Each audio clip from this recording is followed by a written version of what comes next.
back to the World Beyond Belief. This is episode 133. I am your co-host, Mindy Erkin, and with me today is your host, Paul Marco. Hi, welcome back to the World Beyond Belief. It's great to have you here. Even though this is episode 133, it's actually our 33rd episode, which might be numerically significant. Who knows? What we're going to talk about today is Satanism. Child molesting through Satanistic rituals performed by people in extremely high positions for the purpose of their power. We're going to talk about that into some depth, why they do it, how they do it, and we're going to end up going into the UK and hearing from children who have been subject to this type of abuse and were subsequently kidnapped, and we really don't know where they are. So they have maybe risked their lives to give us the information that you're going to hear in the second hour. So stick with us through the whole thing. This is an important function in our witnessing. Not only that, it's an important function in our getting them to stop it. This is a critical thing. We can't allow this to go on in our world. And it's so incredibly rampant, you wouldn't believe it. Let me first of all tell you about an interview that Mindy and I listened to the other night. Now, this interview was done by our favorite interviewer, and it was about the Israeli lobby and how the Israeli lobby has taken over the Congress and also influences a great deal of public opinion. Now, the interviewee was an incredibly bright guy, really had worked on the inside and knew a lot of stuff, but he was confined by his notion of what was real. And that notion is given to you by the control matrix itself to keep you from realizing what's going on. In other words, if your idea of what is possible is so small, things that we tell you are going on, you're going to dismiss out of hand because they're outside of your frame of reference. They're not something that you can believe. Now, this researcher is incredible, and I'm sure he's going to get to the bottom of everything eventually, but it certainly would save him a lot of time if he were to do what we always advise here on the World Beyond Belief. Don't be afraid of the fringe. Go into the fringe, and if it makes sense, if it triangulates with other things that you know about, then hold it as a temporary useful perception. But anyway, before we get in deep in the rabbit hole, I just wanted to tell you that some of the things that you're going to hear are definitely in the World Beyond Belief. So just go with us, listen to the whole thing, and see how you come out on the other end. Now, we're going to talk about pedophilia. Now, pedophilia technically means liking children, but we're not talking about people that like children. We're going to talk about people that have sex with children, kill babies, have sex with babies, and not just recreationally. I don't even know you could do that recreationally, but they do it ritualistically for power. Before we get into that, I do want to point something out about a recent news story that I've kind of let go all along. It's the Jeffrey Epstein sex scandal. When you have over $1 billion and you're involved in something like this, it's a scandal. When you have under $1 billion, you're a criminal. And what he was caught, I don't know whether you're familiar with the story, was Jeffrey Epstein he's very, very wealthy. He's a member of the Trilateral Commission, so he's very powerful. He has estates in Manhattan, and actually it's West Palm, and he owns this island. And he takes men out to this island to have sex with underage women. And how this came up was one of the underage women, Virginia Roberts, I believe her name was, is trying to get some justice for her being made a prostitute at 14 years old and taken out to this thing. Now, Prince Andrew was involved, and Alan Dershowitz, my least favorite lawyer, and a lot of other people were involved, and of course it comes out. Well, you know how they do things, and we've talked about this over and over again on The World Beyond Belief. When something's coming out, they'll admit to a small piece of it so that you'll go away, nothing to see, go away, rather than let you dig in and find out what's really going on. Well, this was having sex with underage girls, supposedly 14, 15 years old. They were propositioned by a woman named Ghislaine Maxwell. That name will come up again in the story. And they would be flown to this island, actually and around the world, to have sex with men that were rich and famous. Now, I think that the mainstream media feels that that's okay. It's like the CDC admitting that last year's flu vaccine didn't work. Oh, I'm sorry, we're so honest. The vaccine didn't work last year. Meanwhile, the CDC is pumping out MMR vaccine that is linked to autism. It's recommending Ebola vaccinations for a trumped-up Ebola scare. So what they have a tendency to do is to admit things, but really keep the real stuff hidden. Now, I don't know what happened in this private island. I don't know that it's only sex with 14-year-old women. I would suspect that since the people are involved, are big names like Clinton and Epstein, that it probably has more to do, that probably there are pedophilic rituals going on there too. I don't really know what went on in that island, but I would suspect that since they're very high-powered people, there were probably all kind of rituals going on also. As far as what they uncovered, this Ghislaine Maxwell, who was the procurer of the young girls, what a great name for a procurer of underage prostitutes. She's the daughter of a person named Robert Maxwell.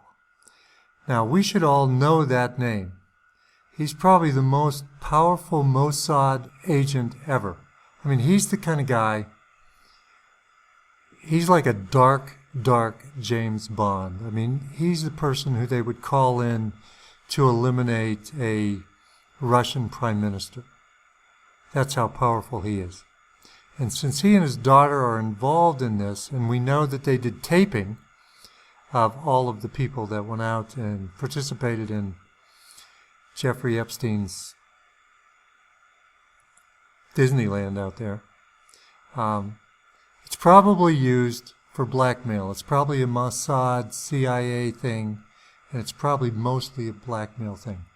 That's not what we're talking about here. We're talking about mainline Satanist cults who ritualistically have sex and murder children, torture and murder children, for their power. David Icke has done probably the most in-depth research on the topic. And let me read you a little bit about what he says about pedophilia in his new book, The Perception Deception. Satanism is at the top of the Archon control system hierarchy, and this connects in the overall network with a rings within ring structure in which Satanism, the upper levels of the major and most exclusive secret societies, Rothschild Zionism, and the pedophile networks operate as one unit. Why pedophile networks? The answer is the same as the question of why Satanists sacrifice so many children going back thousands of years under the code of, quote, young virgins. The demiurge archons want the energy of children more than anything. Puberty is perceived to be a time of hormonal change when a child becomes an adult, but the hormonal is the holographic expression of the energetic change in that waveform construct. The vampire predators want the energy of children before that change takes place, that is, before puberty. This is the reason for the obsession with child sexual abuse and sacrifice worldwide, and its breathtaking scale, and why incredible numbers of people in power are both Satanists and pedophiles. Don Juan Mathis, the shaman source for the Carlos Castaneda books, highlighted this. Castaneda wrote, quote, Don Juan explained that sorcerers saw infant human beings as strange luminous balls of energy, covered from top to bottom with a glowing coat, something like a coat of plastic adjusted tightly around the cocoon of energy.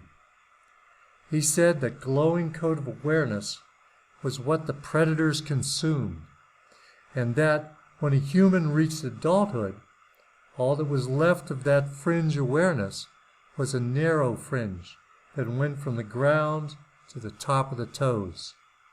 That fringe permitted mankind to keep on living, but only barely. Back to David Icke. The other dimensional archonic vampires absorb the energy of children when they are sacrificed and when they are being sexually abused by the pedophiles the archons possess. They stimulate in the pedophile the desire for sex with children, and while it is happening, the possessing archons are drawing off the child's energy through the pedophile conduit. The archon pedophile child energetic channel also allows for demonic possession. This is how children of the hybrid bloodlines are possessed at an early age, and it is the one reason why pedophilia and incest are the norm in this network. The bloodlines have been doing this for so long that the desire for sex with children is encoded in their very RNA, DNA. Widespread pedophilia is insurance for the archons that sex with children will continue generation after generation, and so ensure a continuing supply of children's energy. So if you want to know how to stop the satanic control network, if you want to know how to bring down the matrix, I say unplug it. If we take away their power source, which is fear and pedophilia, I think we'll have gone a long way to that end. Now, that's David Icke, and this is Paul Marco, and we're telling you about pedophilia. But let's go to somebody who might have more credibility to people who are not used to being out here in the fringe. Ted Gunderson is the head of the FBI, one of the many heads of the FBI, who accidentally got involved in investigating pedophile networks in the course of his normal duty. Let's hear from a talk that he gave. This is many years ago. Actually, he died of arsenic poisoning, unexpectedly. But let's hear from Ted Gunderson and let him start us off on a baseline knowledge of what we need to know. I want to make it very clear in the beginning, I'm not anti-government. I don't believe in terrorism. And I want to make it especially clear that there are a lot of good people in the FBI and the CIA, Naval Intelligence, Army Intelligence, Military Intelligence, NSA. Unfortunately, there are a few key people in key positions who have made a difference, a big difference, in what's happening in America today. So, looking back, my personal experiences, I retired from the FBI March 1979. At that time, I was in charge of the FBI Los Angeles Division. I had more than 700 personnel under my command. The Attorney General of the United States, Griffin Bell, asked me after I retired if I'd coordinate security for the Pan American Games. I did. I was a consultant in the 1984 Los Angeles Olympics. I was a consultant for former Governor Jerry Brown, California Narcotic Authority. So I do have credentials. My first major, and credibility, believe me.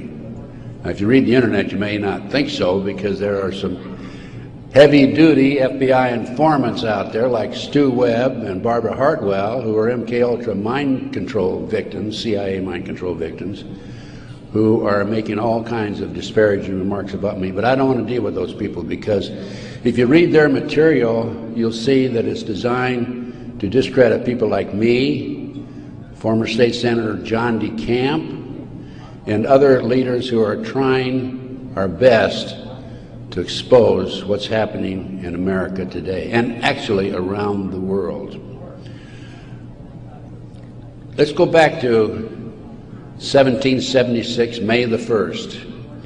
Adam Weishaupt was commissioned by the Rothschild family to set up the goals to control and take over the world with a one world government. Adam Weishaupt came up with 25 goals. Among these goals were control the press, corrupt the youth through sex and drugs, elect our own people meaning the Illuminati, to key positions in all levels of the government, city, county, state, and federal. And it goes on. The final goal was to take over the world, the one world government. Information is very well documented by William Guy Carr in his book, Pawns in the Game. When I retired, I had no idea what was going on. I had no idea about the Illuminati. I had no idea about Adam Weishaupt. However, my first major investigation when I returned from Puerto Rico was a Dr. Jeffrey R. McDonald case. He's a former Green Beret doctor who was convicted of murdering his wife and 2 children at Fort Bragg, February 17, 1970. He'd been tried and convicted and sentenced to 3 consecutive life sentences. I was asked by the defense team to investigate the case because they claimed that Dr. McDonald was innocent.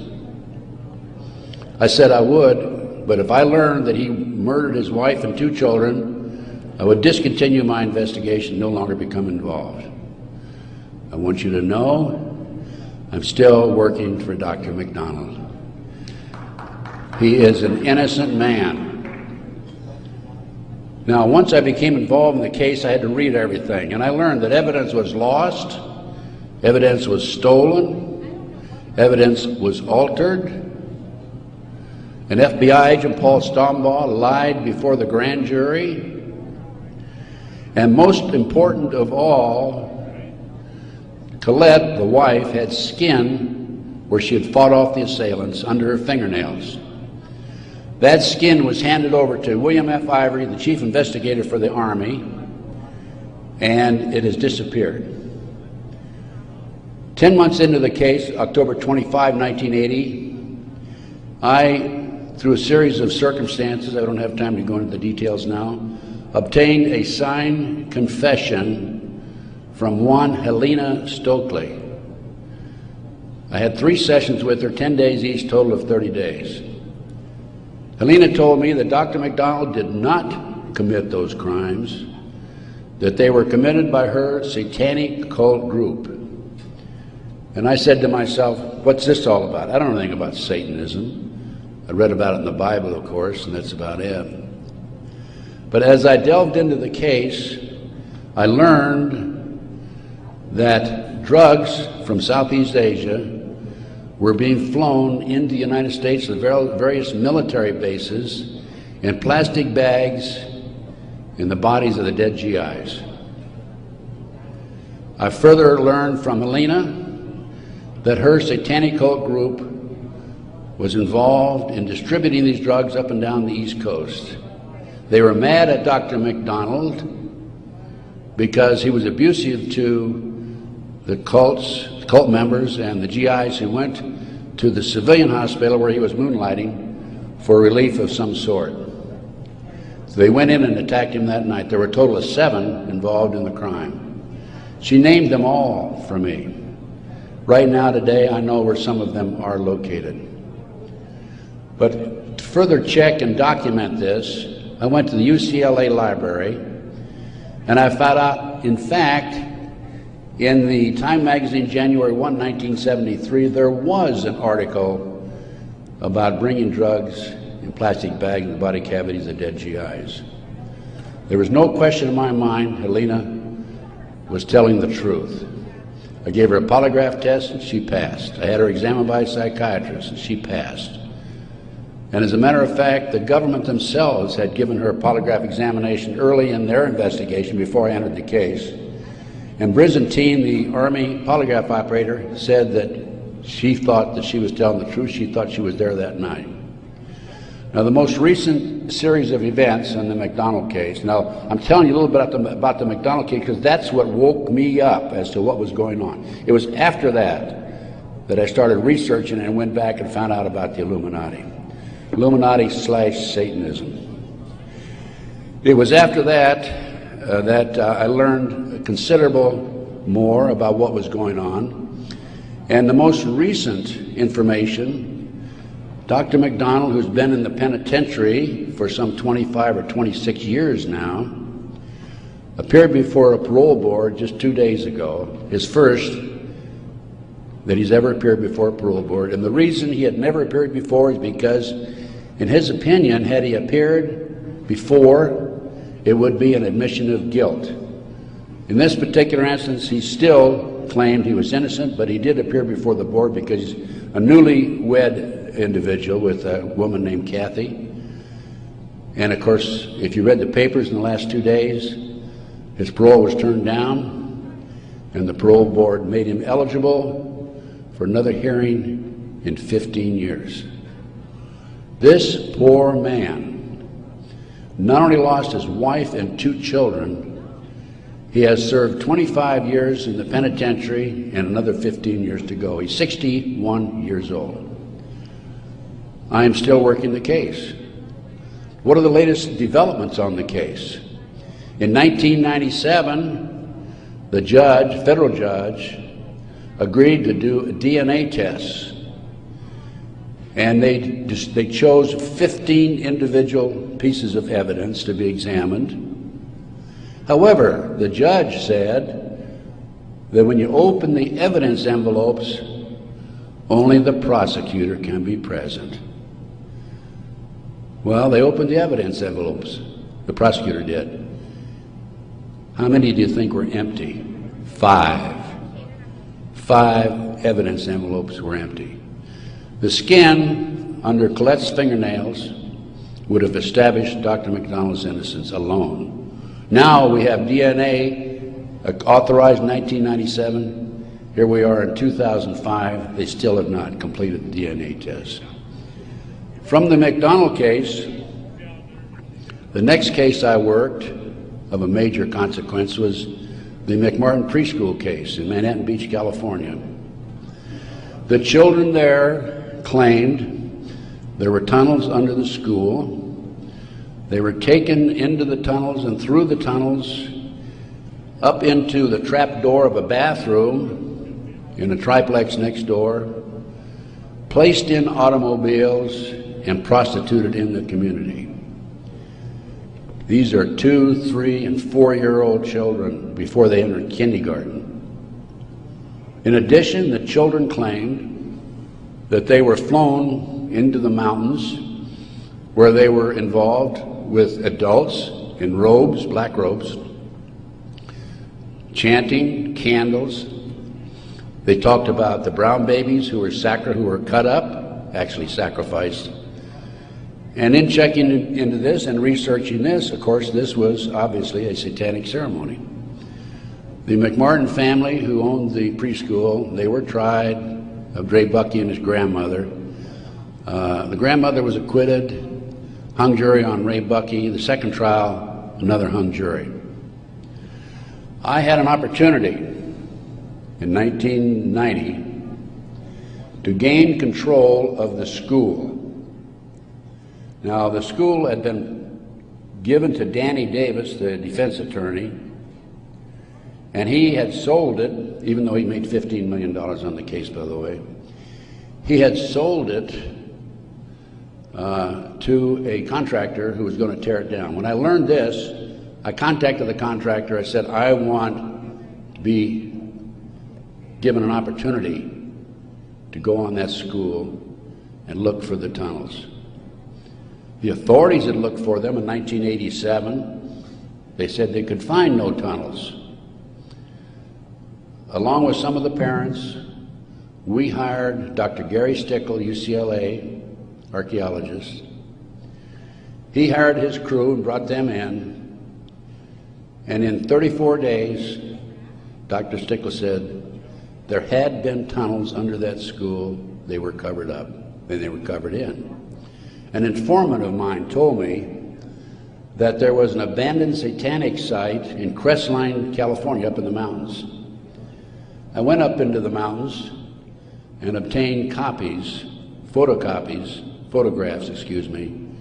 of the site. I have a lecture that I give where these pictures are available. It's called Gunderson Chronicles number 2. It's a 4-hour lecture that I gave in Kansas City a number of years ago, which shows this abandoned site and also pictures from the McMartin Tunnel school dig. From there, I became involved in another case, very frightening case, because I established, with the help of people like John DeCamp, former state senator in Nebraska, that we have in this country today a covert military criminal enterprise, government enterprise, primarily by U.S. military intelligence, that is operating full throttle, and everybody refuses to investigate it. In the Nebraska case, it's called the Franklin Cover-Up. This is the book here that John DeCamp wrote, by the way. It's all documented in there. And in that particular instance, they were taking children out of foster homes, orphanages,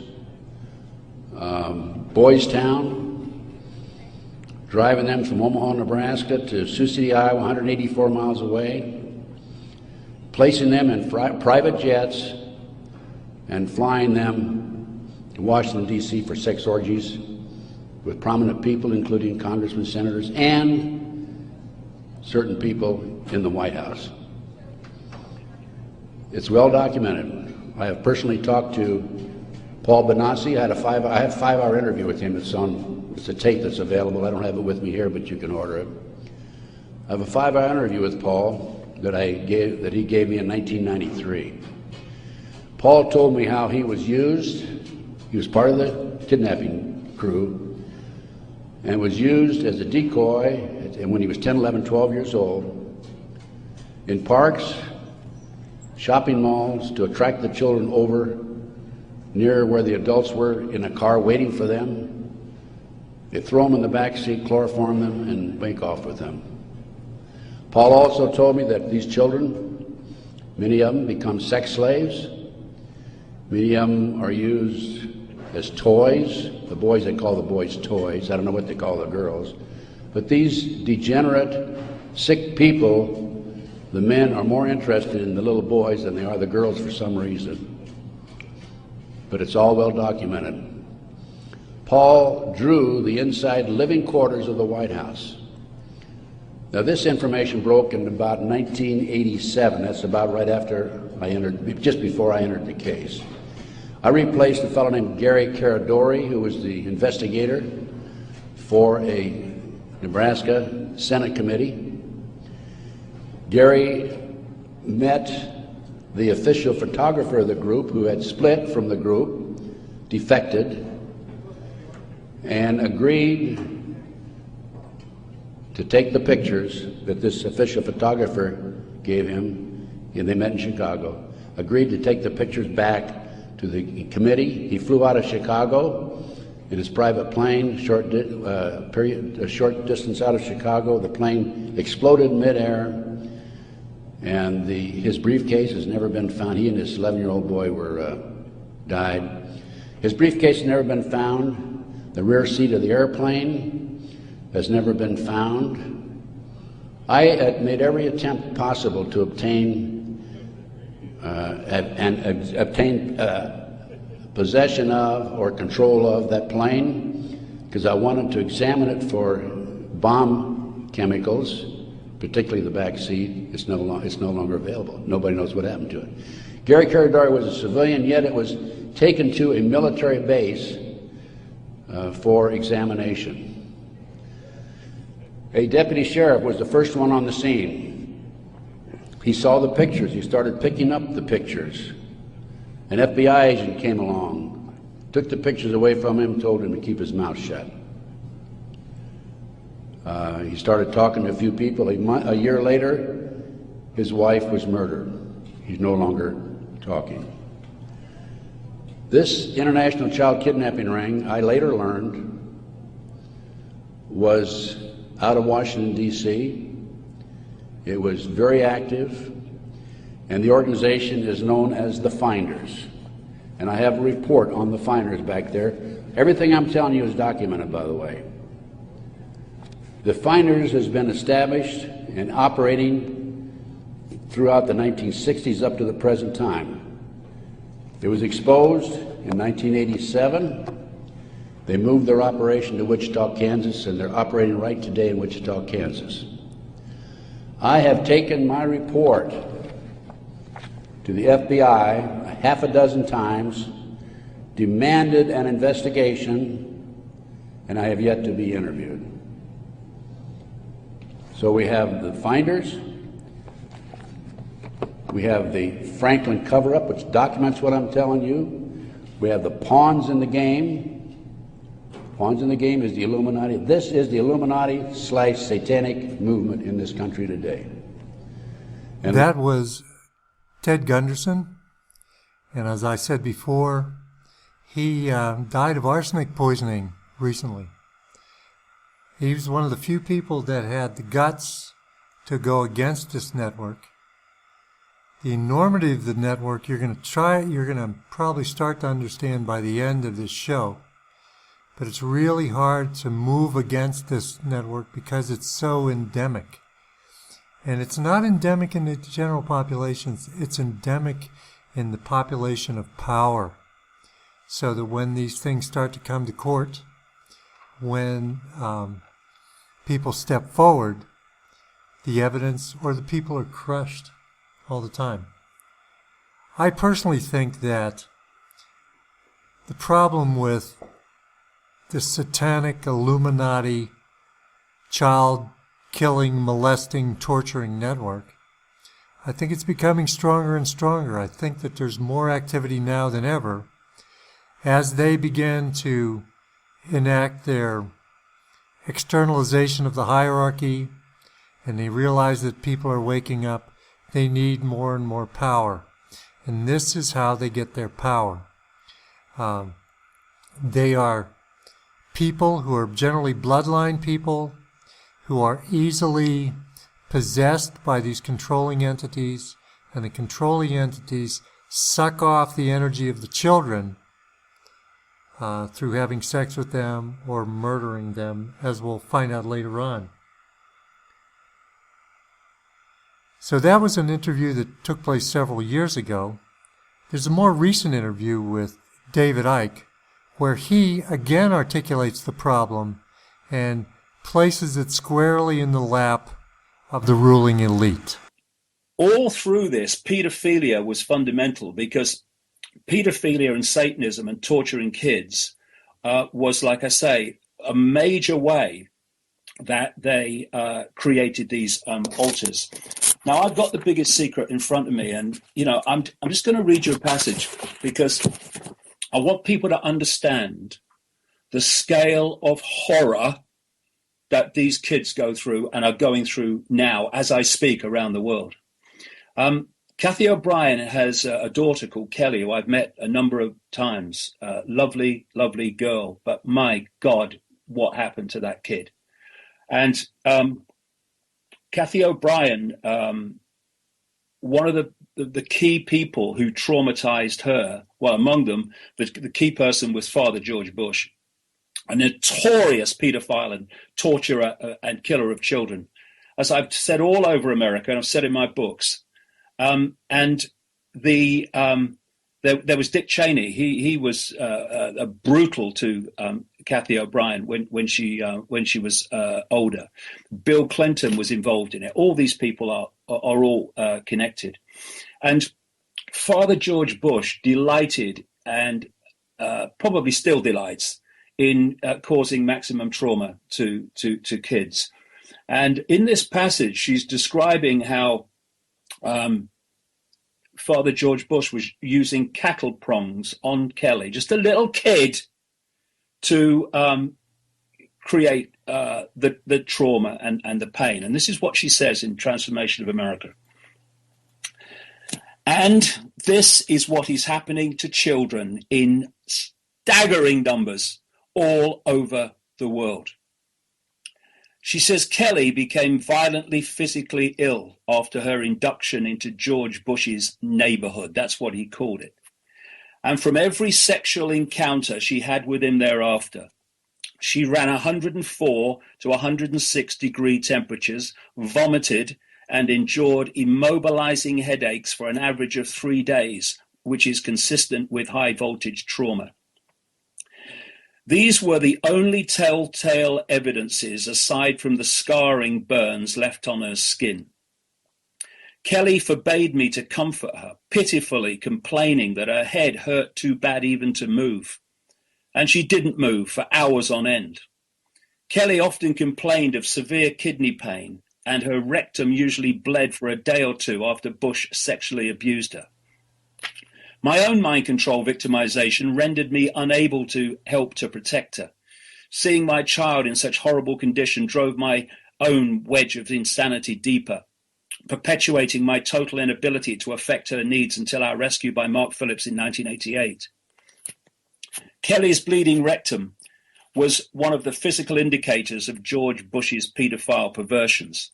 I have overheard him speak blatantly of his sexual abuse of her on many occasions. He used this and threats to her life to pull my strings and control me. The psychological ramifications of being raped by a paedophile president are mind-shattering enough.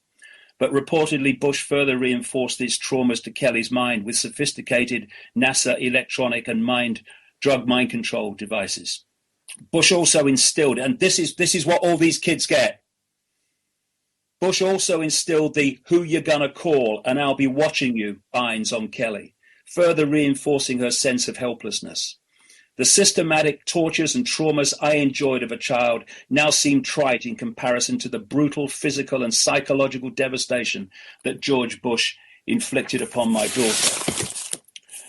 So this is the world that suddenly opened to me to see what was happening behind the scenes. And incidentally, the person who came to fetch Kathy O'Brien from her Satanist paedophile father to go into the mind control MK Ultra program was a man called Gerald Ford, who was the House of Representatives member for Michigan, where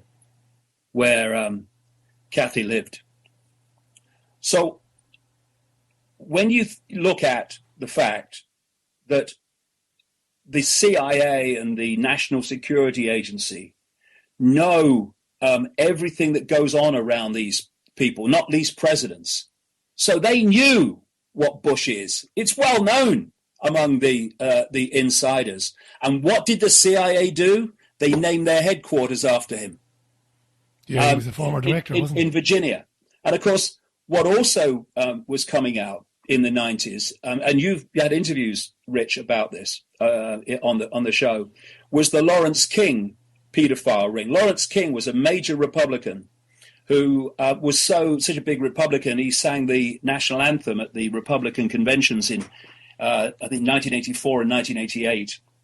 And he was exposed by a guy called John W. DeCamp, a state senator in Nebraska, for running a pedophile ring, supplying children to the rich and famous and politicians. And one of the people that some of the kids mentioned coming to Nebraska to take part was Father George Bush. All true. Every word of it. I want to say that because, I don't like interrupting. I'm treating this tonight as a kind of a lecture. Because you've been researching this for 25 years. There will be some of our audience horrified to hear you name the former president of the United States, the former head of the CIA, and name him as a paedophile. But you did in The Biggest Secret in 1998. As David just said there, Lawrence E. King was the most powerful black man in America and was proven to be taking children from Boys Town orphanage, flying them around the country. Not only supplying them for these sadistic, disgusting parties that David has described, but also using children to set people up, set their enemies up, get children in uncompromising positions with their enemies, take photographs, and then blackmail them. These are some of the scummiest people on the planet. All of this is absolutely 100% true. I'm just saying that because I know there are going to be people listening on some of the other radio stations we're broadcasting on, and they're going to be saying, Jesus, will he ever interrupt him and criticise what David is saying? The fact is, David said this in 1998. It's published. There's never been a whisper from anybody associated with the Bush family, anywhere. Go ahead. Jimmy Savile said that he was liked by the royal family and invited into their inner circle because this is his quote, "I work deep cover." Now, what could that mean, that? What he was doing, as well as his record-breaking personal paedophilia, was Jimmy Savile was procuring children for the rich and famous, including former Prime Minister and Prime Minister at the time, Ted Heath. And this is why, despite everybody knowing, or I say everybody knowing, lots of people knowing on the inside, and the police knowing, he was never collared while he was alive, because his back was being watched by the very establishment for whom he was supplying children, because people had to watch his back if they were going to watch their own. And so here we had a situation, again, as with Father George Bush. You cannot get anywhere near the British royal family, never mind the inner circle, without MI5 and Special Branch and all these Secret Service operations knowing every time you flipping cough.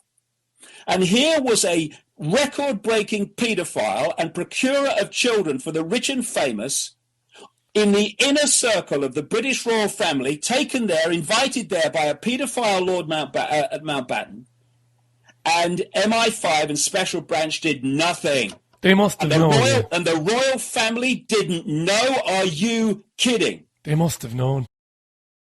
Interesting. I think it's especially interesting to note that none of the people named by anybody because of this have ever filed suit. And I think there's two reasons. One is because I think that there's enough evidence to show that they were involved. And two, I'm not sure you can deny Satan. I'm not sure when you're in a cult like that you can deny your allegiance to that entity. I also think you're going to find another interesting thing is that they really are obsessed with the anus. I know that Aleister Crowley, one of the biggest Satanists and pedophiles, believed that it was a stargate. Do you believe that? So there's something magical about the anus. I think it's because it stimulates the very lowest chakra, the lowest common denominator in man. I mean, it brings you down to the animal, and that's what I think. That's what they want. They want us to be. They want us to be animals. And I wanted to say one more thing about Ted Heath and Jimmy Savile. Ted Heath was a major pedophile, and he liked young boys between 12 and 16, which is not cool in a way, because all the people all the boys that are procured by Jimmy Savile for him on his yacht, on his estate, were a little older. And, of course, Heath was a major political figure, so they could identify him. So everybody he would molest, everybody he would bugger, had to be killed. That adds another whole layer. So let's move along and have a quick interview here with Ted Gunderson interviewing one of the victims of this abuse. Now, this victim was one of the lucky ones. She wasn't killed. She was just tortured and made a sex slave. Her name is Bryce Taylor. Let's listen in. Hello, I'm Ted Gunderson, former Senior Special Agent in Charge, FBI, Los Angeles. I have with me today my dear friend, Bryce Taylor. Bryce, you and I had an interview some time ago, very formal interview, in that it was, like as I recall, 2.5 hours long. And we're going to update it today, so it'll be rather short. Let me ask you a few questions. Today, for the first time, and this is February 22nd, I think it is, 1998, you name names. Before today, you refrained from naming names. Would you like to tell us who was involved in these various activities that you've described before? Yes, I would, Ted.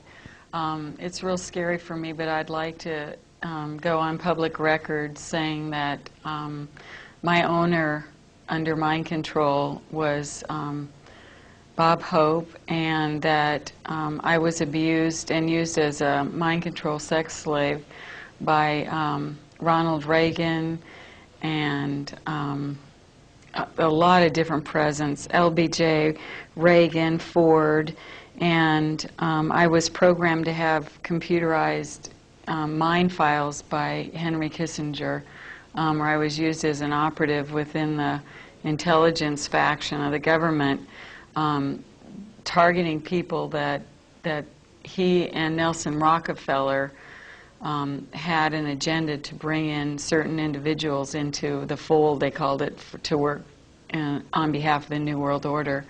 And so they used me to manipulate and blackmail people in order to bring them in, people that were either wealthy, had a lot of talent, or knew something, had connections, or whatever. Or money. Money. It always, the money was the end goal of everything.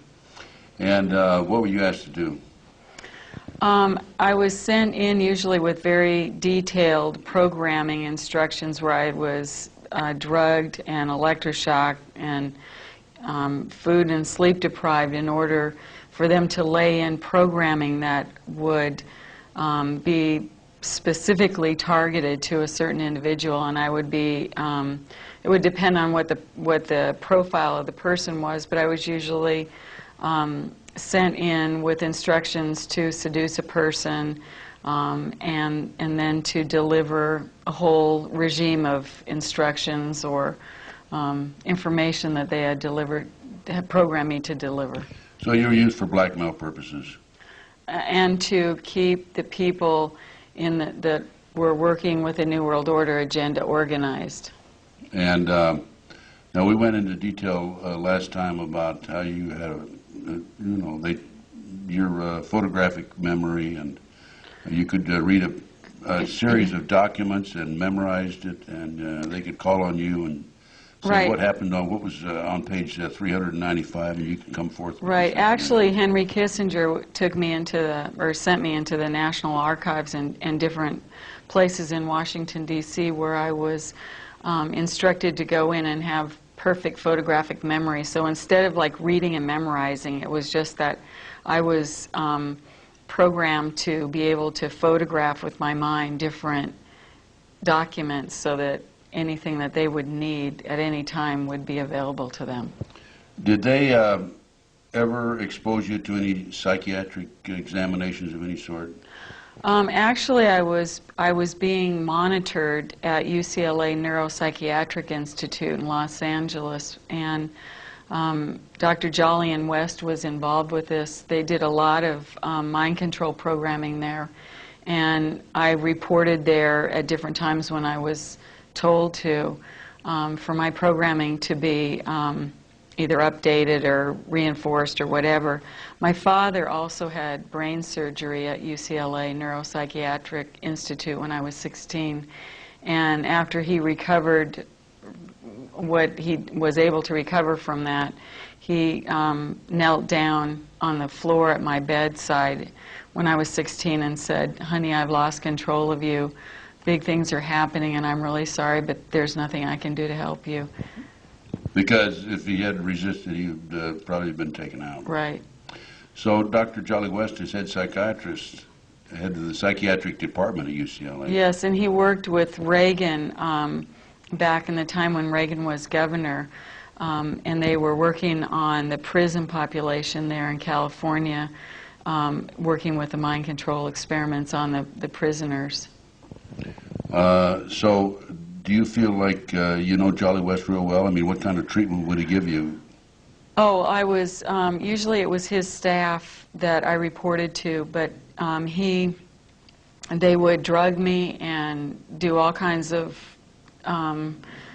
electroshock, light and sound therapies, things where they actually put electrode caps on my head and did very sophisticated programming that I don't understand the technology behind it, but that's what they did. So what about military bases? Did you ever receive any treatments at military bases? I was taken to military bases all over the country at different stages of my programming and was subjected to all kinds of equipment there. Deprivation tanks, sensory deprivation tanks, spin chambers, light and sound technologies that they used, virtual reality where they were using electroshock and drugs and hypnotic technique. I mean, it was just endless. Now, when you mentioned the presidents a few moments ago, are you saying that you had sex with all these presidents? Yes. What about Jimmy Carter? I never had sex with Jimmy Carter. How about homosexual sex with somebody at the White House? What, Jimmy Carter? No. I mean, with another woman. Oh, yes, I did. Did they program you to have sex with other women? Yes. You want to name those names? No. I don't. This is the worst thing. I don't. No. Okay. All right. Very good. Why are you laughing? I hate it. It's embarrassing. It's just I'm sorry it's if I terrible. embarrassed you. No, I mean, it's just really awful. Anyway. Well, no, you're programmed. It's not your fault. I know. I know it's not your fault. Okay, I'm sorry. Sorry I asked That's you a okay, that's question. okay. No, Okay. that's all right. Okay, well, anything else you want to add? Just that George Bush, that Kelly, my daughter Kelly, was used as a presidential model sex slave for George Bush at the same time I was used when Reagan was president. And she was only like 2.5, 3 years old when that started with Bush, and that, right now she's in a group home because she's so severely disturbed This from is all Kelly. the programming. Kelly. Yes, and I've had you on my radio talk show, and we put out a plea. Very interesting what you find out when your mind is a little open. Actually, I haven't received it. I want to use this program to really focus on the satanic pedophile. I hate to use the word pedophile. The child torture, the child having sex with children, the killing of babies. I want to focus on that because that's a primary source of power for the entities behind the bloodlines. And they use the bloodlines to get that power. Although, what keeps coming up, and I think it's important that we touch on right now and to get it out of the way because we have a critically important breaking news story coming up in the next hour. I think that if you're not familiar with, they use the term MK Ultra a lot with these mind control people and ex-pedophilia survivors. And if you're not familiar with that, let me bring you up to date. There's a lot of different MK programs that are birthed by the military all over the U.S. And it's MK Ultra, MK this, MK that. MK means mind control.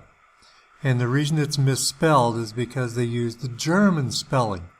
control apparently starts with a K in German. What happened after World War II in 45 and 46 is that the United States imported a lot of scientists and psychologists from Germany, the Nazi psychologists and scientists.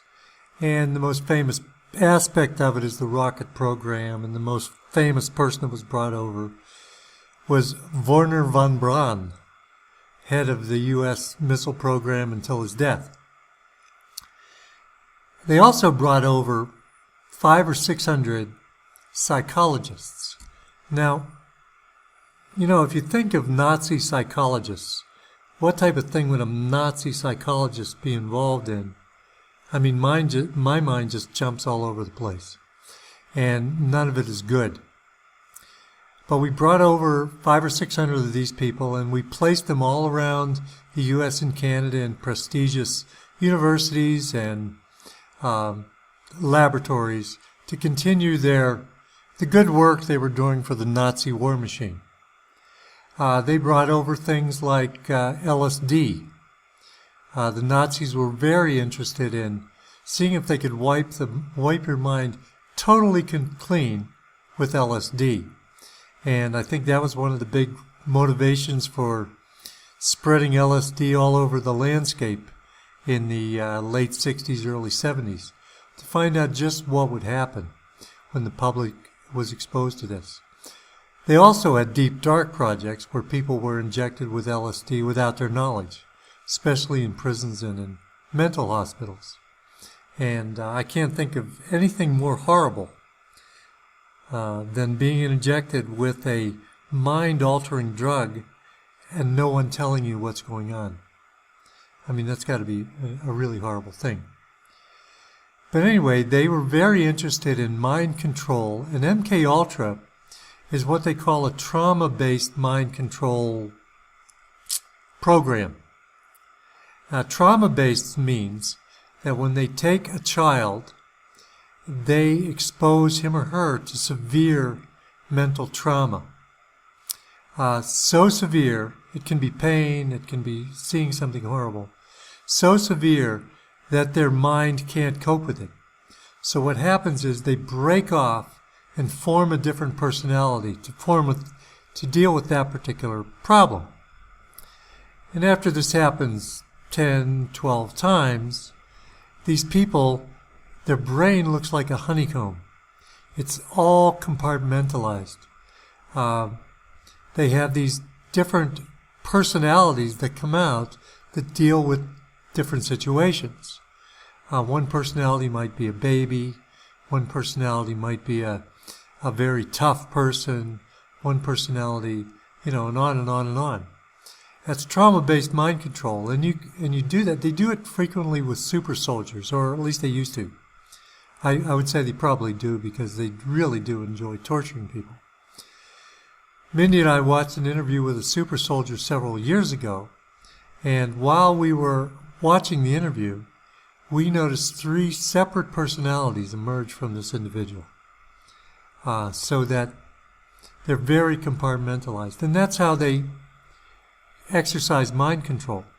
Actually, usually what they do with a lot of times what they do with sex slaves is they'll give them an alternative personality that can only be unlocked with sex. So to deliver their message, they leave the person that's giving the message, fly to the person who's receiving the message, and the mind control slave has no idea what the message is. It isn't until he or she has sex with the person who's intended to receive the message that they know the message. And then, of course, one of their alters comes alive and delivers the message. So I would imagine that a lot of times, even in this satanic ritual abuse where a lot of people are killed, there are some who survive, but they survive with a compartmentalized brain. I can remember one story from one of these super soldiers. where he was very young. I mean, he called himself a baby, and all the babies were put into a room with a very large python snake, and it was a scary thing to all the babies. And they sat there, and the babies watched while the snake ate one of the babies. That's the kind of traumatic experiences that they give these kids so that they'll be obedient members to the New World Order. Someone was saying yesterday, where was it, Mindy? They estimate that there were, what was it, 1 million mind control slaves in the United States that could be activated at any time given the right signal. I think it was 1 million, or I think that's right. Yeah, there was a whole lot. So this is a common thing. When you hear about MK Ultra, it's mind control, and it's not a pretty picture. Now, to set us up for the next hour, we're going to tell you a story that's ongoing in Hampstead, London, England. And we have interviews with the children who were molested, and we have the whole story that'll be laid out for you in the next hour. As I said before, they've got to stop doing this for 2 reasons. One, it'll pull the plug on the control system, and we could be free again. And number 2, they've got to stop taking our children. The amount of children that are involved in this is astronomical, and I'll talk about that at the end. So, Right, well, let's take a short break and come back to you in the next hour. that's right. Hi, and welcome back to The World Beyond Belief. I hope you're sticking with us. I know this is tough information to get through, and it's really something that you really have to come to grips with. But I'm appreciating you staying with us and keeping up to date. Now, the information I'm about to present, we're going to have on our website. We're going to have the video, we're going to have the write-up and everything. This was given to us by what's become a very close friend. Her name is Seven, and she's going to be interviewed by us coming up about her particular case. But she's a loving and caring individual, and when she heard about this case, she went and gathered tons of data about it. We're talking about a functioning pedophile ring connected with other pedophile rings all over the English countryside. And this isn't to say that this is unique to England. This is all over the world. This is how the rich and famous maintain their power and control, through these bloodlines and through these horrible demonic entities that are controlling these bloodlines. So I'm going to have Mindy spend a little time reading the write-up. You can read it for yourself at our website, and then we'll get into some of the interviews with the children.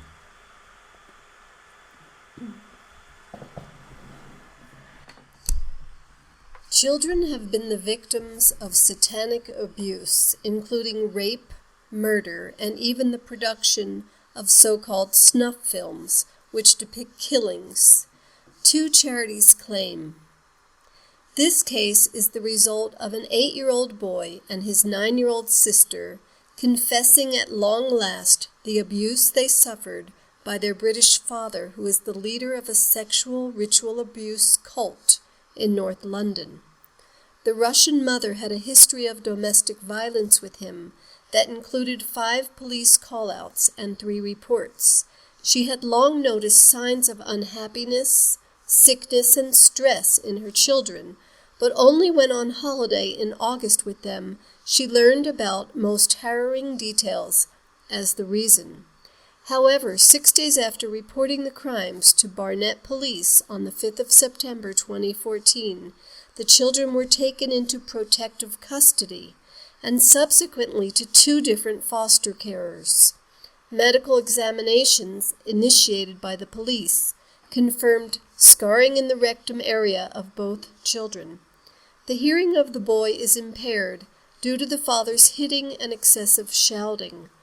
2 weeks later, the police told her that the children retracted the allegations and that the investigation was closed.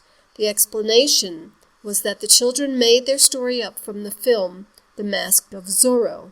Strangely, this film has been used in another case as an excuse, I am told. The mother is now in family court proceedings, being accused of not being able to protect her children. The confessions were triggered by her then-partner, noticing that the children were touching each other sexually as well as a dog. Their reports were recorded on video and conducted by the mother and her partner in separate conversations with the boy and the girl. Their remarkable details confirm their respective allegations and experiences, and were accompanied by diary pages and drawings that include the private parts of teachers. Since the 11th of September, the father has more contact with the children than the mother or the Russian grandparents, who have observed the effects of coaching and brainwashing, already apparent in the police videos produced on the 17th of September, 6 days after the snatch. In contact sessions, they are not allowed to speak their native language, and the boy has admitted that he is forgetting his Russian already. It is also alarming that they had not been sent to any school for 3 months, but were only exposed to TV and computer games, when before they had private education in violin lessons, tennis, and swimming. This is widespread throughout the whole world. I know it's hard to believe, but this is happening every single day. People in power are using their positions to abuse the most vulnerable in society. One campaigner said he had heard of babies born but never registered, so they would not be missed when killed by secret pedophile networks. The existence of such terrifying cults is said to have gone unchecked in Scotland for decades, with victims facing skepticism and outright disbelief. The disturbing claims of snuff films and widespread ritual abuse made by 2 charities came to light during a lengthy investigation by the Sunday Express. Last year, they revealed that shamed DJ Jimmy Savile raped a girl aged 15 in 1975 during a satanic abuse ritual, while cloaked pedophiles looked on. Kate Short of Kilmarnock-based charity Break the Silence said, "We have had quite a lot of people who have been abused as part of a cult or a pedophile ring. In the worst cases, they have been forced to watch the making of snuff movies. It's the extreme, barbaric type of terror that can lead to serious personal disorder. Victims are so brainwashed that they don't dare to speak out.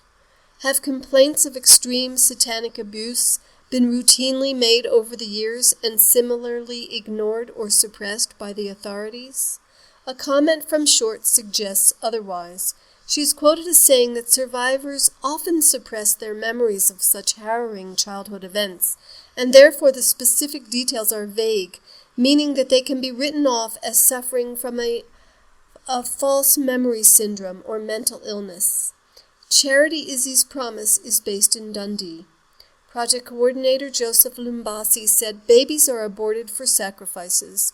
There is pornography, sick films. Horrific things are happening and nobody is getting caught.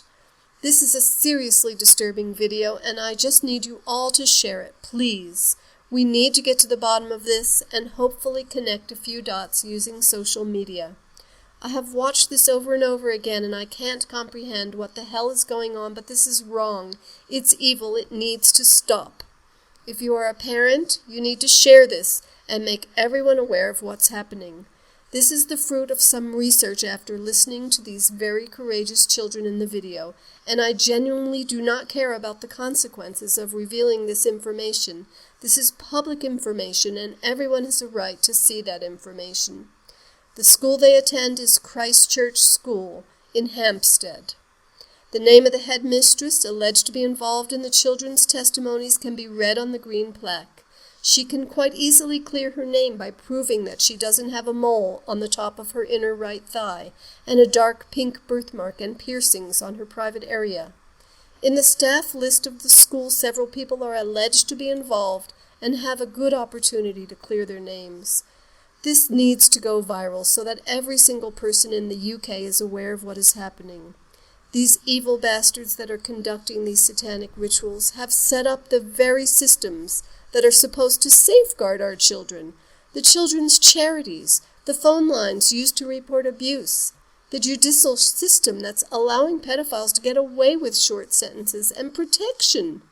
If there's people in social services that are abusing people, we need to take these systems down and scrutinize everyone in the sector.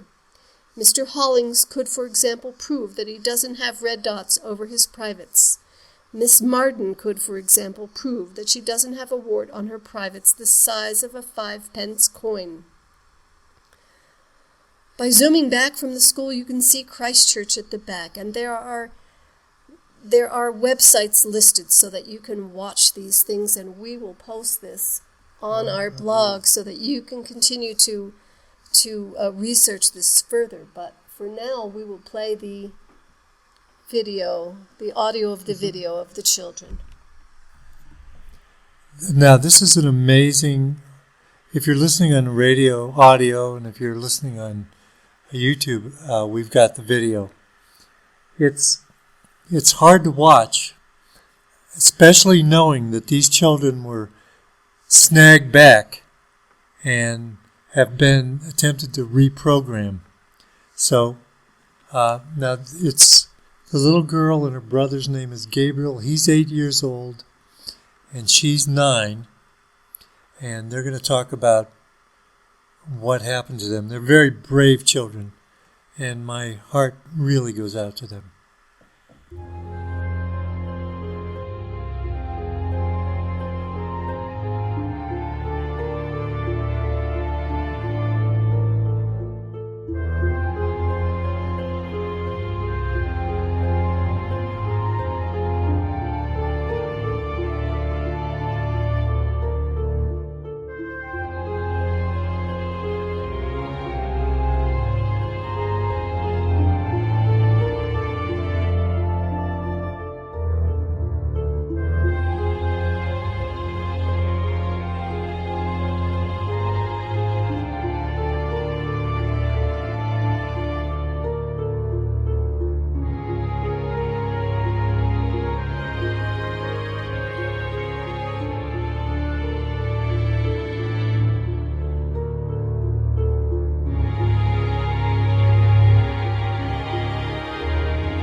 The first time when we ever done it with Papa, the first time when we were little done it, we had feared so much. When you did what?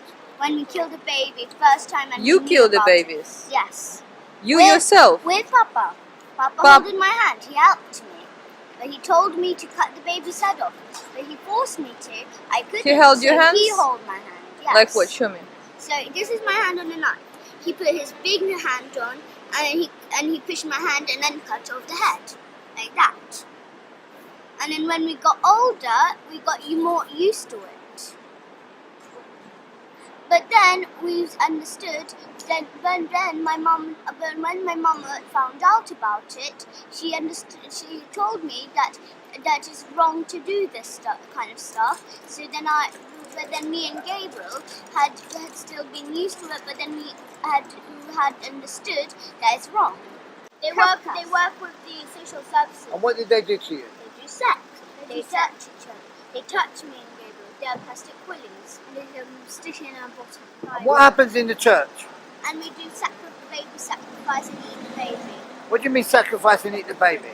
So we kill the baby and eat it and drink the blood from it. Is that true, Gabriel? Yes. Yes, and we dance with the skulls. You what? We dance with the skulls in the church. What skulls? Skulls of the baby. Pardon? The skulls of the baby. You dance with the baby skulls. Yes. And who kills the babies? Papa, me, and Lisa. And Who kills the babies? Papa. And what? He gets you to help him? Yes. Shoot. So he tells us to hold the hand with a knife, and then he holds his hand on our hand. So then he cuts the baby's head off. And then he puts it upside down, and then we drain the blood. And then what they do? And then we cook it, and then we drink the blood, and then after we go and dance with the skull. Would you tell us what happens in the church now, please, Gabriel? Yes. In the church, they cook the baby there. They do sex there. And they also have secret rooms there. They cook the baby. Yeah, and they have a secret kitchen. They cook the baby, they have secret rooms and secret kitchen. Yes. And what goes on there? You say they cook the baby. Yes. Is the baby alive when they cook the baby? No, it's dead. They kill it. We also have a church, our own big church, and we use it for sex, eating baby, drinking baby's blood. We sacrifice the baby, we do sex to the babies, we throw them, when we're dancing with the skulls after the babies are dead. What skulls? The baby skulls. Before? Yeah, from before. We put it on. Where did the baby skulls come from? They come from the baby. How would you get them from the baby? We cut the baby's head off. Then we clear all the meat from the skulls. And then we put all the meat and cook it. Sometimes we roast it. Sometimes we roast it in the oven. Sometimes we cook it on a frying pan. You told me this. So my father knows about this. Well, that's okay. And my father knows that we told. So he might come and kill us. He's not going to be anywhere near you. All right? We're going to make sure you're all right. How many children do you think he's killed? I think more than 1,000 in his whole life. Yeah, you can't even think. Maybe like nearly 2,000, I don't know. Have you ever seen him doing it? Yes, they told us to kill it. Oh my goodness. They told us, hold the knife. Yeah. We hold the knife. And then they smack us, and hurt us till we cut off the head. Yeah. It was said, but because we can't, we're not so strong because the spine is there. That's right. They hold our hand, my father, R.D., he holds our hand and he cuts off the baby's head off. Goodness. So he puts You put your hand on the yeah, that's it. Yes. So he makes sure, his hand is not like on a knife. Right. He makes it sure it's your hand. Yes. Yeah, that's pretty thick stuff, you know that. If his hand is on it, if it touches, he wipes off his fingerprints. I think it's more, yeah. They sell it. They eat it, do sex How first. do they eat the baby? They cut. Alive? Is the baby alive?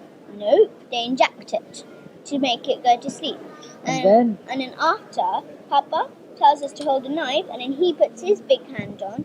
He pushes it into the neck, cuts it, and after, but when it's upside down, so it's like he goes like that. How do the babies become upside down? So you get a string, hang it up, and it's upside down when it's asleep. Well, hang the baby upside down after they inject it? Yes. Miss Marden, the nurse, she injects it. Who is Miss Marden? Miss Marden is a nurse of our school. She does the injecting. She pretends to be kind to my mom and tries to say be kind. And then after she injects. She's a nurse, so she pretends to be kind to mom. And so if I hurt myself, she pretends to be really kind to us and look after us and give us ice packs. She's a member of this cult? Yes, she's the. And what do they all have? You say they all have a special something that they wear and stuff. Yes, they wear this, but they wear this special kind of shoes. They make what shoes? What special kind of shoes? Baby skin shoes. Daniel, Felix, and Max. Who are Daniel, Felix, and Max? They work at a shoe shop. Daniel and Felix, yes. What shoe shop do they work at? Daniel and Felix, they work in the next to the O2 Centre one in this tube station. Where? Just inside the tube station. In the tube station where? What tube station, Daniel? O2 Centre one. O2 Centre where? No. So in the corner. Which tube station? I think it's the next Waitrose. I didn't. Hampstead. Finchley Road Station. What, the tube station? Yes. So when you come in, there's this shop That's okay, you don't there, have to shoe describe shop. it. Just tell me what they do, these fellows. And those fellows, they take off the skin. I don't know how. The skin of whom? Of the baby. The baby. And they make shoes. Yes. And who wears these shoes? Papa, everyone wears the shoes. Everyone in the cult. Yes. Well, so they also make shoes of the skin, of the baby's skin. They got a special tool and they put it in the skin and like in the baby's skin, and then they Take pull it it off. out. And then they stick it, because the blood is kind of sticky. And stick they it on make the shoe with the sole on and the flip-flops. They stick it on the flip-flops. They got flip-flops and like those shoes, like the one that I like, the ones that I showed my mum in the shoe shop in Grand Cross. Those ones with this big, it got a big star on its baby skin, but it's not like, if it's not, you can do it coloured, but it's not like, it's a bit see-through there. For the skin. Yes, it's skin.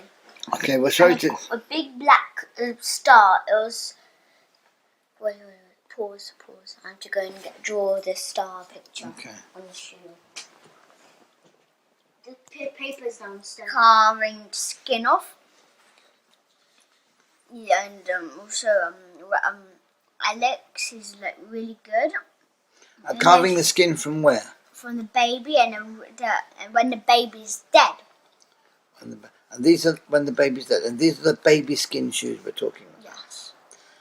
And who wears them and who keeps them and where do they keep them? Well, the parents keep it in like ordinary cupboards and. What, the dead baby skin shoes? Yeah. Everybody keeps their own shoes? Yeah. And who keeps yours? Mr. Hollings, a teacher and my sister's teacher when I was in year 3, and He keeps your, He keeps it for you.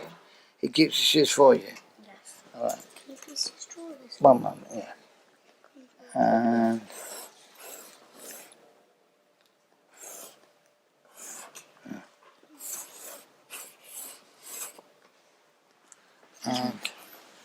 there's a star on the shoes, you said. Could you draw a picture of the star for me? The shoe the star. Where is the star on the shoes, you say? The black On the star. sides, just On here. the sides, yeah? Just here, on the ankle. Okay. One moment. So this is the star. But it's upside down, is it? Oh yeah, Which way? it's like this. Who is the most hurt? What they do to children? They hurt them, they do sex to them, then they pay sweeties for them. And What did they do to you? Sweeties. And they pay sweeties like For sex? Yeah, for sex, and then bumper bag of sweets. And we have Mentos, we have Snickers, we have Mars. It's very strange. And then Have you drunk blood? Have you drunk blood? Yeah, tastes like metal. Tastes like metal. You know. But I don't know if it tastes like Well, you're a vegetarian. You're vegan. weird taste. It's weird tasting. They made you eat flesh as well. Baby's flesh. Was it baby's flesh? Yes, baby flesh and meat and normal animal flesh like chicken and beef. Right. Why do they cut the heads off the babies?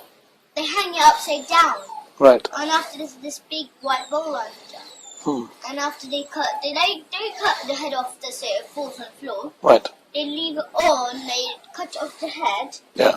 But then after it's still on, it's just hanging on. Right. And then the blood drips in. And if there's blood spilled on the floor or anything, like blood splattered anywhere, they got mops. They do everything. Yeah, they don't like to leave a mess. No, they would like to leave the mess. Right. But they know that just in case, if maybe one of the children will tell a police or something. Right. Well, listen, everything's going to be all right. Everything's going to be all right. It's going to change now. That's why the paper, when we had the school discourse, that's why our sheet of paper said no parents are allowed to be in the school disco. Right. But that was only the one page, the only piece of paper that my mum had. Right. Everyone else, it didn't have parents are not allowed. It says parents are welcome to come. Well, because they were involved. They're involved. They're involved. My mother, she's not involved. So it says parents are not allowed. The parents has to just drop off the child and go. Wow. That's what kind of trick they use. What about the secret language? What about the secret language that they use?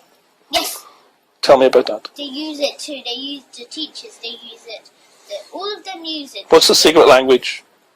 Acting. Tell me. Show me. So as I said, this aggressive move that yes, he said is aggressive yesterday. Go on. This one. Show me. And like this one, like fright one, like. Right. But this one means that means like my mom knows, or like Somebody's caught. That's that right. who doesn't do it. Right. So that means that will alert them. What about? Because yesterday, the lady that we know, she was one of them. Right. She was just walking. She was spying on us. Okay. Because that's her job, to spy on us. Right. She was spying on us, and then after I was close by alerting her that I told. I was Wow. really close. It's like, Dad, but then I realized that if I do, I will actually get killed.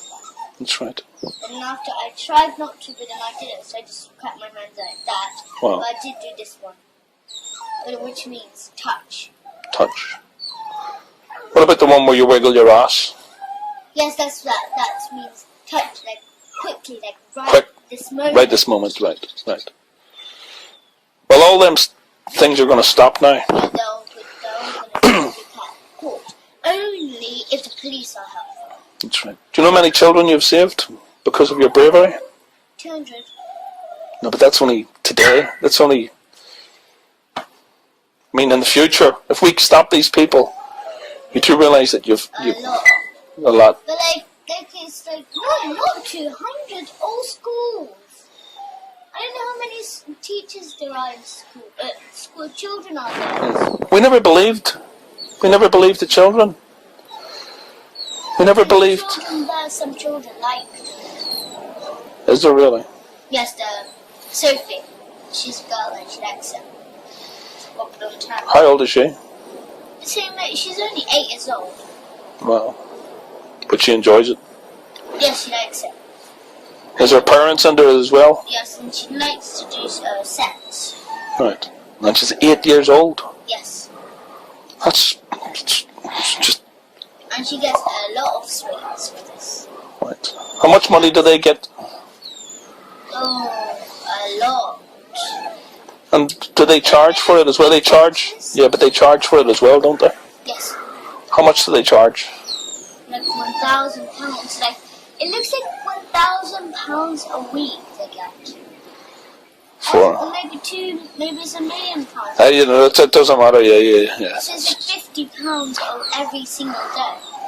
Yeah, but So there's in a whole year, to 365 days. comes to a lot of money, yeah. No, that's a lot of money. It's like no such thing as a number. Yeah, the number doesn't mean anything, but you're talking about is children suffering here, you know. Every year there's 365 babies suffering every year. 365. Probably more if you multiply it by the rest of the country. Wednesday is the most busiest day of sex, and today it's Wednesday, and if I was right now on Wednesday in school, they would have done lots and lots of sex to me. And Wednesday is the most sex day, and it's the most busiest day. And we do sex. What else happens on Wednesday? We do lots and lots of sex. They give out lots of sweets, really much of sweets, and this is also the day when they give us lots of sweets and money too. They give you money? Yeah, they have special days of money. Huh? Yeah, Wednesday is the day of money, of giving for playing sex, because it's the most busiest sex day. Yeah. What, the most people come? Yeah. How many people come? Like 100, like, not all the parents, all the parents can't come because there won't be enough space. Well, they can be all parents, but they go in other houses. Mr. Holding's house, like they go to their houses and do sex too. How many people abuse you on a Wednesday, on average? It's like 100. How many people abuse you? 100, like. It's the most. How do they do sex to you? How do they abuse you? They stick the willies in my butt and they touch my private sexually. They kick my private they rub it until the white stuff comes out. Oh. But you feel a bit of fear. Why do you feel a bit of fear? Tell Mama. Look at the camera. I feel a bit of fear because it's really dangerous, and I ate Look at me. And I ate babies, and I ate babies before, and I feel really weak about it. Really weak, not strong. When I eat hemp, I feel really strong. Tell the camera. I feel when I eat hemp, I feel really strong. Really. When you eat hemp? Yes, and feel really powerful. But when I eat meat, I feel really, really That's weak. right. And Tell the camera. when I Say what you eat, said to when the I ate the first time when.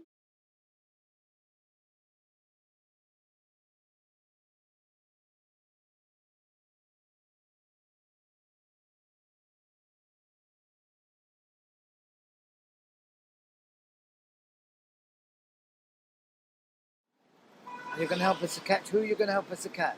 All the Peter Pans. Papa, Mr. Collins, Mr. School. All the policemen, all the Speak about- social speak- services. Speak up, speak up. All the shopkeepers, all the cafes, all the pizza espresso. Who did you mention just now? Who? Kath what? Kafkas. Who's Kafkas? You know, there's people who work at Kafkas. What is Kafkas? Kafkas is they're for children. They work with the social services. And what did they do to you? They do sex. Social services. Everybody does. All of them. Who? Everybody. Does your mother do it? No. Do I do it? No. Who does it then? Papa, Mr. Collins, the school. Who? Parents. My dad's Tell me more family. people. Tell me some more people, please. I'm interested. Parents, police. What about the teachers at school? Who's the main one? Papa, Mr. Hollins, Mrs. Forsyth. Who's Mrs. Forsdyke? She's the head teacher of our school. And what does she do? And she does sex. She got a big belly up with a big tattoo on her pride. And what happens in... What was the name of the priest? Father? Father Paul. Right. Was he a nasty piece of work? And he's fat. Fat as well. My goodness. Very strange. Mr. Hollins, Papa, Miss Marden does it for sure. Mrs. Shale, everybody does it. They all do it. And where do you go? Is it all happen? Does it all take place in the school? No. Where does it happen then? It takes in school, it takes in church, it takes in other houses, it takes... On a Wednesday you go to other houses? Yeah. Really? Yes. Okay, thank you very much. Are there any other schools or churches involved? There's other school and churches involved. Which ones? St. Margaret's. What is your school, by the way? Christchurch School, Christchurch In where? In which part of Primary London? School in Hampstead. And then, which other schools? New End does it. Hampstead Parochio, the one with the tree sign in It's a Hampstead Heath School. Hampstead Heath School, and all the schools in Hampstead do it. And St. Margaret's does it. And do you know the big church? And do you know the big church in Church Row. The big church in Hampstead? They do sex there, and they go all. And that's where they go all together, and they do sex. 1 second. So they're doing all of this abuse is happening in Fitzjohn School as well. Yeah. Are there any other schools this is happening? Yes. Hampstead Parochio, the one with the tree sign. Hampstead Parochio. And the one with the words, like... What school's that? The one with the words? Like, or attached words, like... Is that Hampstead Parochio or another school? Other school. And you don't know what it's called? No. And how many schools? And also the school which is behind, like, do you know that one where Mia's house is? Do you know the school? Do you know that school where Mia's house is? Mia's house is... Yeah, it's like in Hampstead. Do you know that back school? Yeah. No. How many schools have you been taken to be abused? All. No, that's not Hampstead Parochio. UCL? No, and do you know the one? Do you know the school which is hidden in like the cinema? That cinema. Yeah. It's a Hampstead Parochio. Yeah, and it's also a Christian church. Hampstead Parochio School. Yeah. I wrote it down. Thank you very much. Who kills the baby? Me, my dad kills the baby. The other adults kill the baby. Other fathers. When you say me, how do you mean me? Papa helped me. Oh, you helped your father helped you to do it, right? Yeah, I never did it on my own. Okay. And who are the other people who kill the babies? There's other the parents of the father, Clark's father killed babies. He's really strong. Clark's father killed babies. Yeah, and Leon's. And Leon's father. Yes. Who else? Can you tell me any of the other fathers that kill babies, please? Yes. Mia kills Mia's father kills baby. Ella's father kills baby. Max's father kills baby. Would you tell us about the marks or any marks, distinguishing marks on the people who abused you at the school, please? Yes. Mrs. Forstake, she got a birthmark. Who's Mrs. Forstake? Mrs. Forstake, she's the head teacher. She's the head mistress. And what's the name of your school? Christchurch Primary School in Hampstead. Thank you very much. And also she has a birthmark all around. Who are we talking about again? Mrs. Forstake. Who is the head teacher? Okay. Of Christchurch Primary School. And she got a birthmark all around her privates and on her private. A birthmark? What type of birthmark did she have? She has like a dark pink one.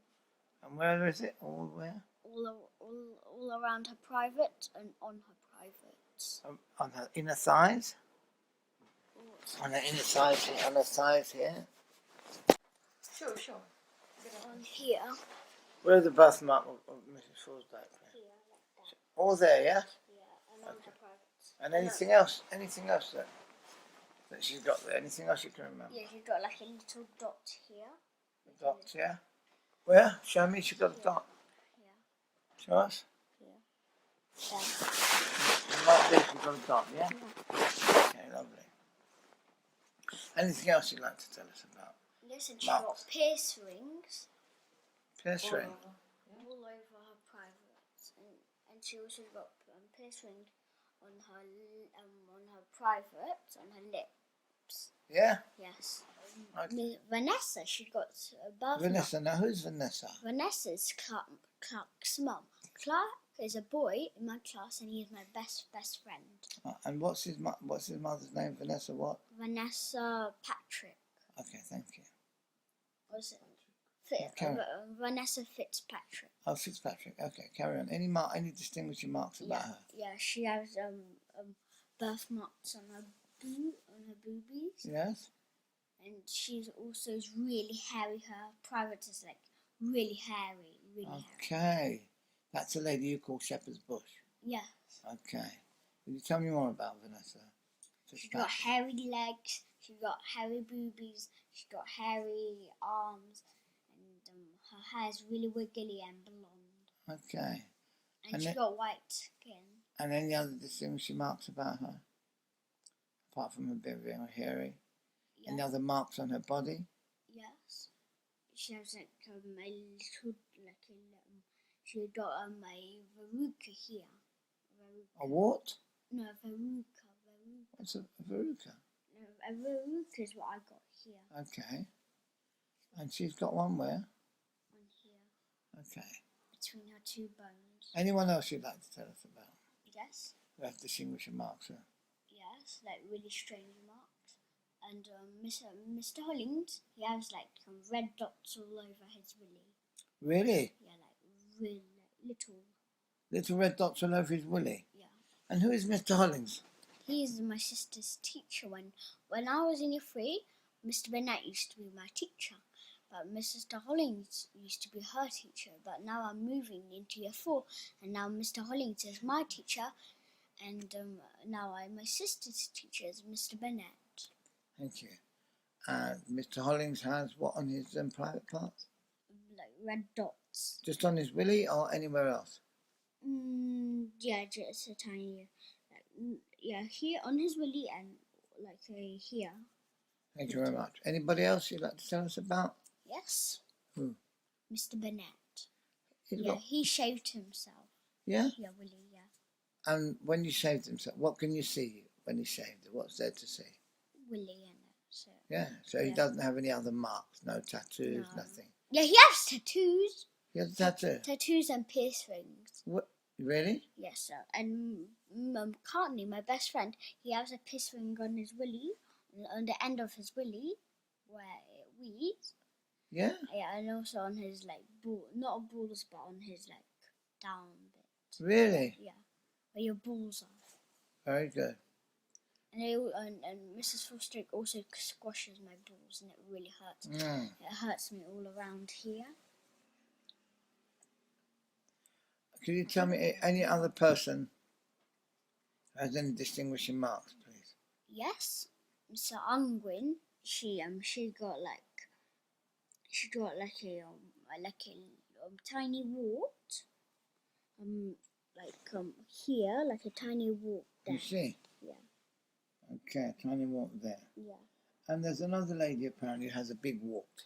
Yes, and there's another lady who has a wart. Miss Marden, she's the nurse teacher, and she got a wart here, and where else has she got a wart? On her privates, right on her lips. Right on her lips? Yes. How big is this wart? I've heard you mention it before. It's as big as a 5 pupils. I measured it. You measured it? Yes. How did you get to measure it? When she told me to do that. When I asked her to measure it after the sex. After what sex? After the sticking willy in my bottom, and also after who the licking. After the licking? 2, yeah. Licking, what were you licking? The privates, the middles. Whose privates were you licking? Miss Marden's. I asked her to measure it, and I measured it. And she committed sex acts upon you as well? Yeah. What sex acts did she commit? She stick a willy on my bottom, and also sometimes people stick balls too of the willy in my bottom, and then when they take it out, it bleeds more than you stick the willy in. It bleeds more. Okay, thank you. Hi again, Gabriel. Sorry to disturb you while you're having your breakfast. Yes. But we'd like you to tell us about the tattoos, please. Yes. You tell us in your own words, please. All the 20 special children have the tattoos except for me and myself. No, except for myself and my sister, because my mum isn't a member of the cult. Okay. Anyone else have tattoos? Yes, the 20 special children all have tattoos. And also all the teachers have tattoos. Mr. Fanone have tattoos all on his arms, and Mr. Gorge also got tattoos on his arms, and also they have it on the pussies, the privates. And also all the teachers have it, but not all parents. So all the teachers have tattoos on their privates, you say? Yeah. And what type of tattoos do they have on their privates? They have devil tattoos. Pardon, what type of tattoos? Devil and monster tattoos. On their private? Yes. They all have them? Yes. All of the teachers in Christchurch Primary School have devil tattoos on their private part? Yeah. No, also monster ones. Yeah, devil is in the middle, but also monster ones, and also they have piercings. Okay. Are these the tattoos that you've drawn pictures of? You've given us pictures of? Yeah. You've drawn some pictures of tattoos. Are these the tattoos you're talking about? Yeah. You told me there's some restaurants. Yeah, and there's some restaurants, McDonald's in Hampstead and East Finchley. And East Finchley is a swimming pool, and in East Finchley there's a swimming pool, and the whole East Finchley does it. The boss does it. Everybody does it. That's what? The sex, eating baby, and there's McDonald's in there, and they're also involved, and there's Starbucks inside, and they're also involved, and there's sweets shop in there. Well, no, don't rush. You say sweets. McDonald's in Hampstead and Finchley, Yes. East Finchley. Yes. And you said Starbucks where? Which Starbucks? Starbucks in Hampstead and, not in East Finchley, in Hampstead. So not all McDonald's are involved, and not all Starbucks? No. Only the ones where? In Hampstead and East Finchley. And also, there's a... What about Belsize Park? Yeah, no, there's no There's involved. Starbucks there. Do they do that or not? Yeah, they do. And there's Pizza Express in Starbucks. No, there's Pizza Express in Belsize Park, Belsize and Park. they do it. And Starbucks does it and stuff. Yes. Slowly. Don't rush. And Spy, the social service, he sticks a plastic willy right inside my bottom, and I can feel it on my belly. Who does this? Spy, the social service. And what about this fellow Richie from the social And service? Richie, there's a man called Richie, and these are our social services. Does he come to your school? And he comes to our school, yes, that's true. He comes to our school and he does sex to us, and he knows A Papa. fellow from the social service? Yes, he comes also to He knows your father? How does he know your father? they met somehow.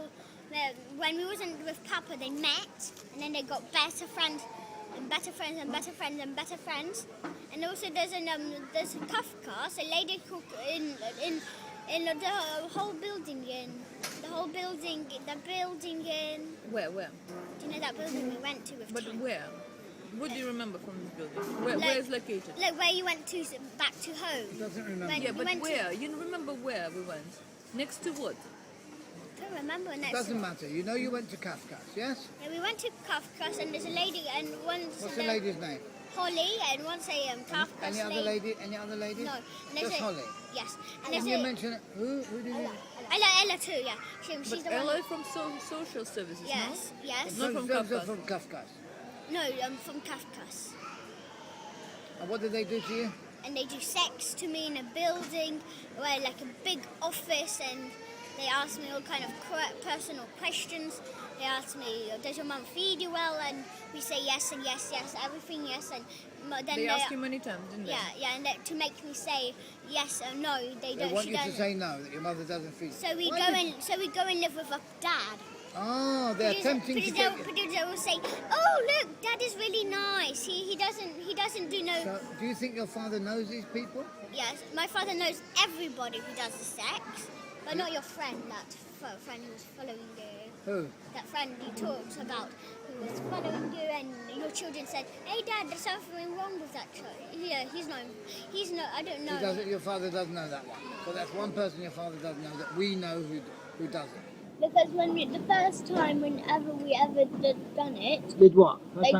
First ever we saw Papa kill a baby, and me and Gabriel done. Then when they done sex to me and Gabriel, Who did sex to you? Papa, the others, when we just came Who to were the school. others? Who were the others? Mr. Hollins, Mr. Force, well, the parents and the teachers and Papa. Can you give me the names of some of these parents and teachers, please? Laura, Sophie, Sophie's mom. Yeah, Sophie. Laura who? Who's Laura? Laura Herlicker.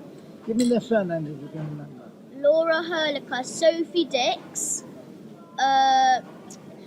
Jackie Carroll, Who are the leaders of this cult? Papa. And who is Papa. Papa? Who is Papa?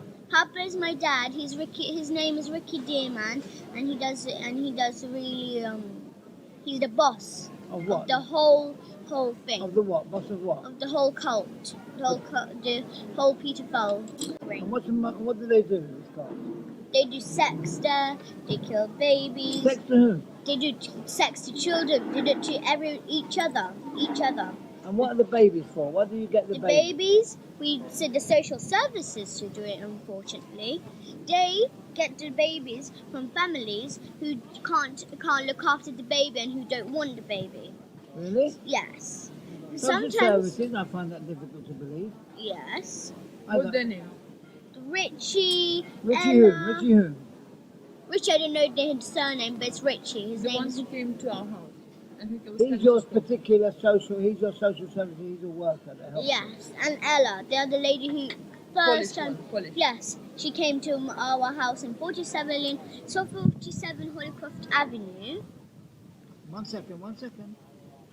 Who do they give the baby to? Do they sell the baby or just give them? They don't just give them; they sell it because they can't really. They sometimes give, but they don't just give it like borrow, like for like a rent. They give it away because sometimes families are poor. So like in Tanja, there are people who had children and they were really poor. They couldn't afford food for them. So if the families doesn't have money and they get a baby, they'd.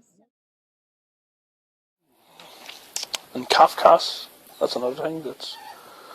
Social services, the GP, the doctors, They know about it. solicitor. They're all in on it. Mm-hmm. They do all sex. do it. They all do sex. You're talking about a major sex cult here, you know. So you were saying that your grandmother's in on it as well? On your father's mother? Or Yes, my father's mother and my father's grandmother. they're all in on it? Goodness me. Yes, they were, you know, that Papa's family, well, RD's family. RD's, He got black circles around the eyes, but like big patches. Right. Because of the sugar, that's what Abraham said. Right, yeah. But Mum knows because she saw them. Mm. Very strange.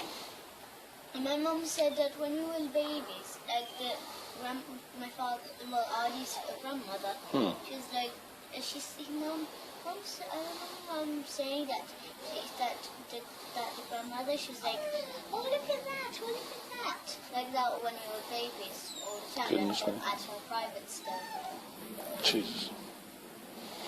It's all going to stop now. Yes, but that's what Papa said, that my father might escape if he gets alerted. RD, yeah.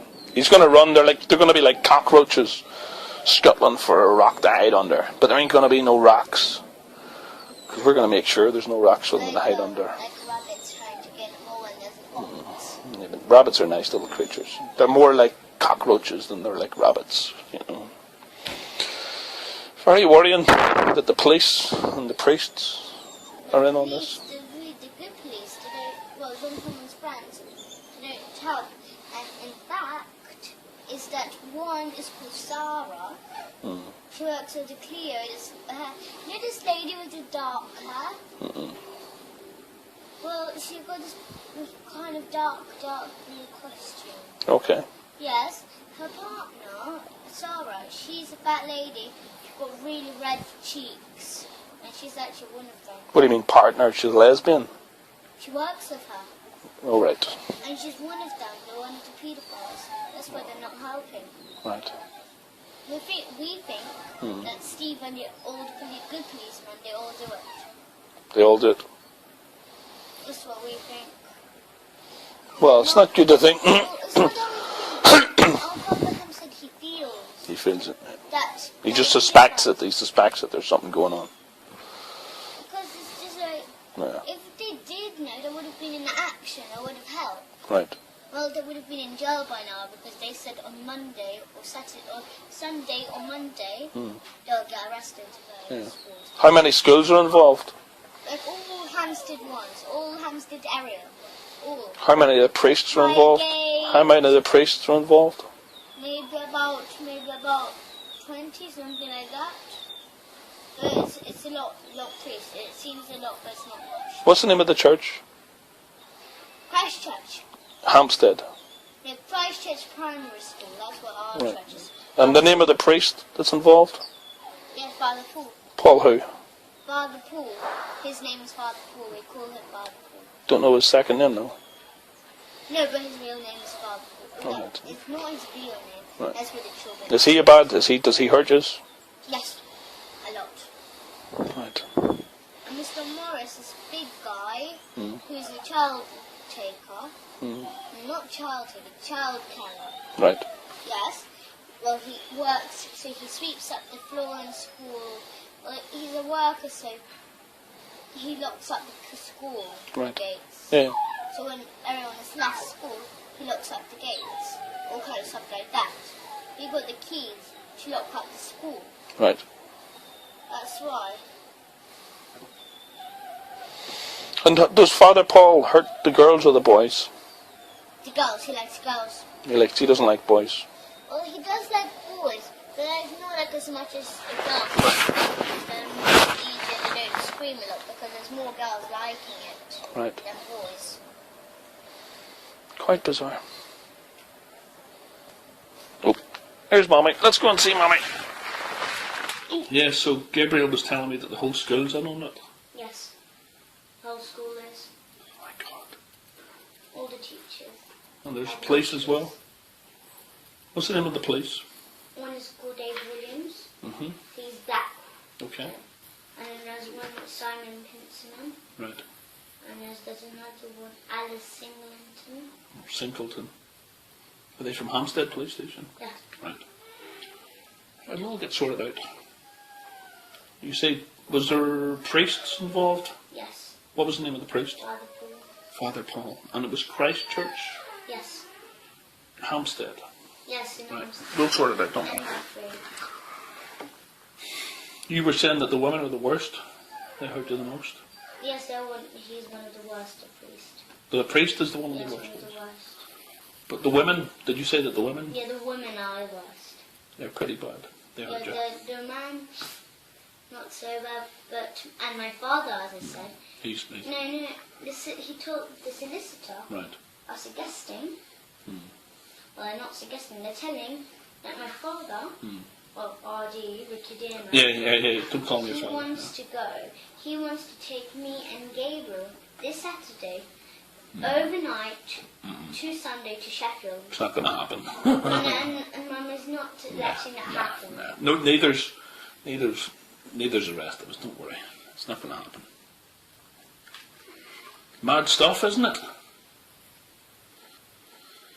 You know? And you were suffering from this from the time you were a little child? Sorry? You were suffering for this from when you were a baby? Yes. So Since it's been, we were babies, so yes. it's been going on that long. My God. He was doing it all his life. You'll not be doing it no more. It's like he was doing it right now. He's 44, which is what you asked. He's 44 right now. Yeah. So how many more years is this? Well, he's been doing it. So how old are you? How old are you? I'm 9. Yeah. And your brother's 8? Yes. So So long he he's been was doing it. doing it for 30 years. No, since he was 35.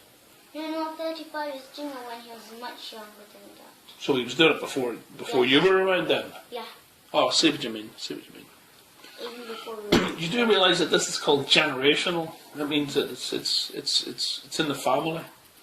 There's something wrong with his family. His mother. Yeah. Yes, his mother does it. Yeah, Gabriel was saying that his mother's, That's Sheffield, that's where his mother lives and Right. his grandmother lives.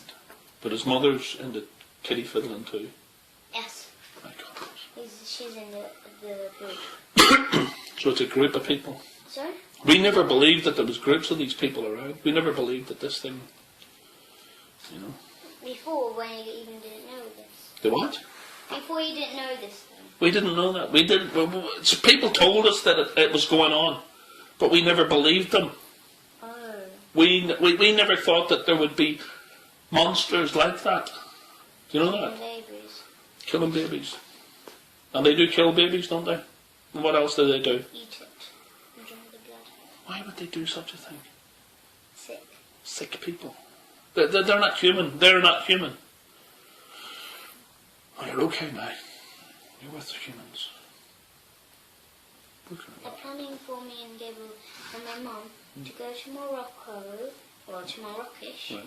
fly from Morocco, and Marrakesh. that's their plan, Yeah. to Russia, where my grandparents are. Okay. You'd be safe. Not like my father's grandparents, my mum. Your mum's grandparents, yeah. They're the good guys. They're Russians though. Yeah. But you've been very unlucky to have had this experience in your life. But it's going to make you a better person. You've saved other children, you know that, don't you? Sir? You've saved other children's lives. Yeah, I know that. Do you know how many children you've saved? 200? We can't estimate because we don't know how long that they would have got away with this. You've saved an unestimated amount of children's Right lives. now it's 2 o'clock. So, right now they would have been doing sex to children right now in school. On Wednesday. Yes, on Wednesday tomorrow, yes. But today's Tuesday, they'll still be doing sex. So there's certain times that they do it. No, they do it every day. They do it every day. That's shocking. But Monday and Friday it's not much. Yeah. But it's getting you to hurt other children. That was unbelievable. There will be a baby to die tomorrow. There will be. Yes, but the police are. They want to go to church tomorrow. Right. But what about me and Gabriel there? Right. They won't have the party. They won't have the party. So you've said to children. No, they will do sex though. They'll do extra sex. Okay. Shocking. Absolutely unbelievable. I can't believe that in this time that we're living in, that such a thing could happen. You know. That's why they've been getting away with it. Because people weren't listening to their children. You know that? I know, but the parents do it. I know. The parents are in on it. Oh. The whole school was in on it. Yes, 400 parents. That means there's 200 children, and then they have a mother and father. Yeah. So it's 400. I've never heard such things in my life, and I've lived a long life. You know. No. It's all going to change now. It's not going to happen no more. There's going to be no more of this going on. You're with humans now, all right? And we'll teach you some good magic, yeah? Oh, not magic tricks, good tricks. Yeah, of course. That's only the best. So the police that interviewed you told the other police, the police that were hurting you? My mum says that they didn't interview my mum or Papa Sam. Right. They only interviewed me and Gabriel. Then it should take like the stamps and all kind of stuff from my mum and everyone for. But the policeman that interviewed you yesterday has told the policeman they're not really helping them. Well, we know that. But it's part of the standard procedure where you have to tell the police what's happening. Gabriel took the police to a place where we regularly go to do sex. Because my father does not have his own house. Right. He goes and lives with Mr. Hollins, Mr. Spolstek. Right. But you found that house then, yeah? What about the baby skulls? Did you find the baby skulls? No. You weren't searching for them? You didn't have a search warrant? The police wanted to search they wanted to go to the church today. Right. But Papa Hen, he's telling them to go tomorrow because tomorrow's the sex day. Well, sooner we get them sorted out, the better. You know what? That just breaks my heart, and that's only 2 children. This is happening to thousands of children every day, ongoingly, all over the world, not just in the UK, not just in London, all over the world, everywhere, to thousands of children. And we have to do something about this. We have to protect the children. Like, this is a particularly tragic case because these children were abducted back, and I can't imagine what type of torture they're having to go through if they decide to reprogram or whatever they decide to do. We have on our website the whole story. We have the people who are named in this. We have their phone numbers. So if you go to our website, which is pineconeutopia.yolasite.com. Right, I want to make sure I get that so I can get you. pineconeutopia.yolasite.com, and you can get involved. Myself, I can't understand how this can happen. I don't understand how someone can rape someone's daughter and then live to tell about it. I don't understand how they've created such a powerless public. Now, don't think that this is unique. Don't think that this is only happening in Hampstead, London. I mean, Rotterdam, England, has a huge Pakistani pedophile ring that they're just trying to get under control. Of course, they're having trouble getting that under control because the people in the neighborhood are saying persecuting the Pakistanis is racism. So they're able to continue to get away with that. David Icke, when he first got involved in pedophilia, when he ran into Kathy O'Brien, he wanted to find out how epidemic this thing was.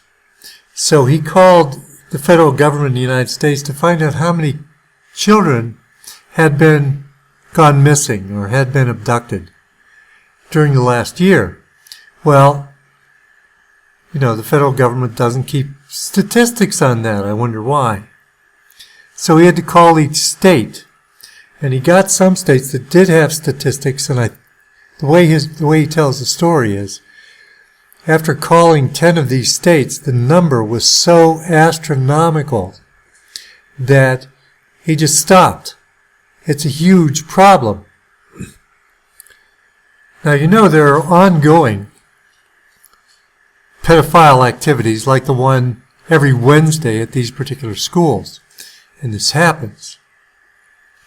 But in Satanism, there are particular times of the year when there are massive ritual sacrifices of children, massive torturing of children, and massive traumatizing of children. This happens all the time. It happens 8 times a year. There's 8 celebrations in the Church of Satan. Of course, there's the solstices and the equinoxes. Big ones in that area are, of course, Halloween around that area and around May. Those are halfway points between the solstices and the equinox. So there's 8 times a year when they ritually sacrifice. And the big ones are May 1st and the first couple days in November. That's when the children are abducted. Well, what they do is they have procurers. And there's many cases other than Jimmy Savile. Jimmy Savile, the reason we know about him is because he's high profile, well paid, and hobnobs with the rich and famous. But there's many of these people all over the world. They kidnap these children and they take them and they put them in the basement of different residences in different cages. And there they can be kept until the next ritual occurs. Then they're touted out to the next ritual and they're engaged. Now, when you're a kid, you're scared of stuff that's in the closet. I mean, you don't want to look under the bed because God, there might be a monster under there. You can imagine what it's like for children to be abducted, taken, and held captive until these rituals come up, and then watch the other children being tortured and killed before their turn. My God, I can't think of anything worse. And the Satanists and the monsters that run these Satanists love to have the children traumatized before they're killed and their blood is drank because it gives a certain energy. So I think we need to stand up about this.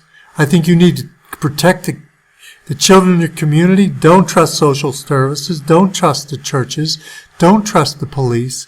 Make it yourself and your neighborhood's responsibility to protect those children.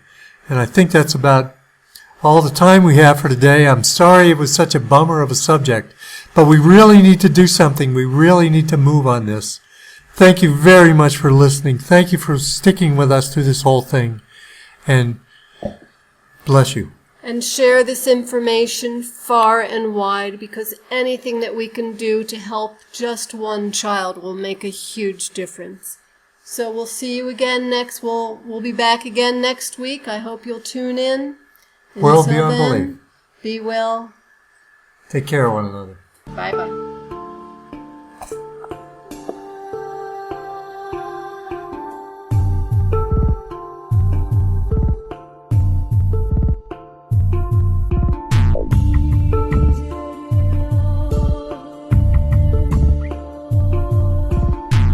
This is a Gradowski of wearechange.org here at the International Students for Liberty 2015 conference. I'm joined by our good friend Carlos Morales. Now, if you don't know Carlos, you haven't been on our YouTube channel, which is not good. But Carlos is actually a whistleblower. He was working for the CPS and exposed many corrupt, illegal activities by that state-run institution. Now, I've been talking to Carlos. He's been doing a lot of research, a lot of homework. He also has written a book, but a lot of important information that Carlos revealed has been added upon because he's been studying specifically medical kidnapping. Now, Carlos, what is medical kidnapping? Well, first, thanks for having me on your show. You know, the book came out recently. It's called Legally Kidnapped, the Case Against Child Protective Services, found at legallykidnapped.net. Now, the idea of medical kidnapping is essentially the catastrophic, epic in proportion, terrible actions committed by hospitals right now of calling Child Protective Services every single time a parent is deciding to try and get a second opinion for rare health disorders. As a result, Child Protective Services comes in, states that they have things like Munchausen's by proxy, stating that the parent is negligent, and then taking that child out of the parent's hands and placing them in the hands of foster homes. Yes. Now, Carlos, you also broke the story of how CPS gets paid, and there's an incentive to take away children away from their parents. Now, Carlos, you also broke the story of how CPS gets paid, and there's an incentive to take away children away from their parents. Now, Carlos, you also broke the story of how CPS gets paid, and there's an incentive to take away children away from their parents. But is there any example that you researched or you found out with a particular person that is really shocking or that really just blows your mind with medical kidnapping? Now, as far as the statistics of medical kidnapping, it's getting harder and harder to understand only because of the fact that they keep so much of the information secretive. Now, a huge problem, though, is actually a result of the Medicaid Act. So essentially, if you have a child with a rare disorder and the parent states, well, I can't afford to take care of that particular issue right now, or I don't want to go through the means that you are suggesting us to do, then the foster homes or the state can then take over the rights of the child, and everything is paid for by Medicaid, and they continue to bill and bill and bill and bill. So is that a part? Did that change because of Obamacare? Obamacare actually doesn't have that much to do with it. The recent cases of medical kidnapping may have been going on for longer than we thought. It's just a result of more media coverage that this is actually starting to come out more. Now, I know the research and just finding everything about this specific issue has been extremely difficult. Can you tell us about your research process and some of the revelations that you found out? Yeah, absolutely. I worked with some of the individuals from Health Impact News, medicallykidnapped.com, because those individuals are working incredibly hard to talk to parents who are having to deal with CPS, including the woman rather recently who lost the rights to her 17-year-old child because that child did not want to get chemo. A 17-year-old, the fact that we're even using the term child is absolutely ridiculous. That is an adult, and if they choose to want to not use chemo or to use chemo, that is their call. Instead, right now, that person is stuck in a mental health facility over the course of the last 3 months, and it's disgusting. How is taking away someone's freedom healthy for them? No, the stories are just insane, especially the ones and I think that's about revealing to us all the time we have for today. I'm sorry it was such a bummer of a subject, but we really need to do something. We really need to move on this. Thank you very much for listening. Thank you for sticking with us through this whole thing. And bless you. And share this information far and wide, because anything that we can do to help just one child will make a huge difference. So we'll see you again next. We'll be back again next week. I hope you'll tune in. World beyond belief. Be well. Take care of one another. Who are dealing with. And that goes for social media, that goes for everything. I understand the marijuana advocacy movement, but going out and posting pictures of yourself smoking weed while your baby's behind you might not be a very good idea. Yeah, there's one particular case in Texas, and correct me if I'm wrong, the father used to smoke marijuana. There was a raid on his house. They found one joint. They took away the kid, and the kid died in foster care.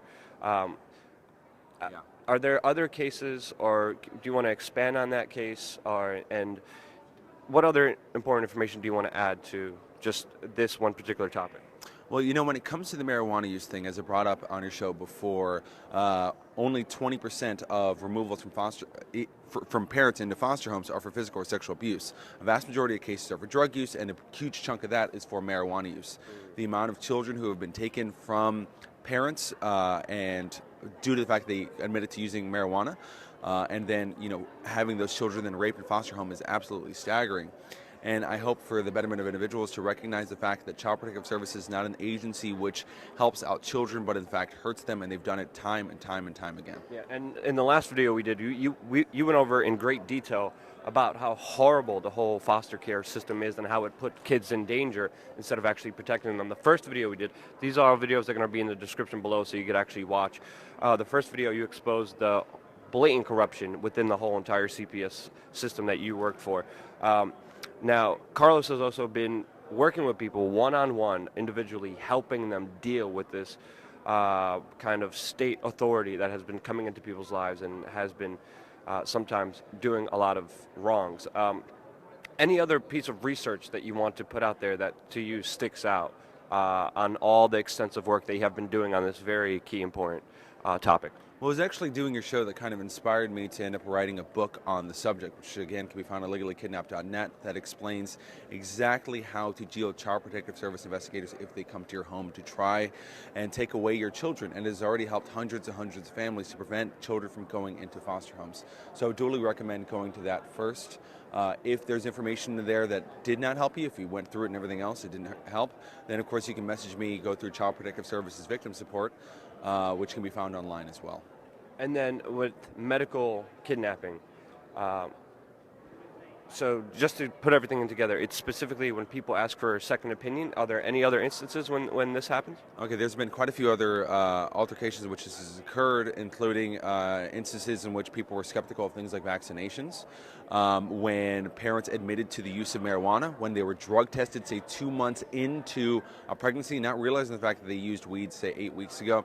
Then it comes out in a test that they tested positive, and those children were then removed from those homes where they were stuck, and those children ended up getting placed in foster homes where they're 7 to 8 times more likely to be physically or sexually abused, 6 times more likely to be placed in psychotropic drugs, and 6 times more likely to die than if they stayed in an abusive household. Yeah. This is epically terrible. Yeah. And the fact of the matter is that a lot of people aren't acknowledging what is going on because it is attacking and hitting up minority groups and those who are impoverished. That's why 40% of foster homes are made up of black children, even though they only make up 8 to 10% of the U.S. population as a whole. This is just an extension of a program which is designed to destroy the family. Wow. Staggering facts. And with the changing drug laws within the United States, is it having an impact on this kind of medical kidnapping?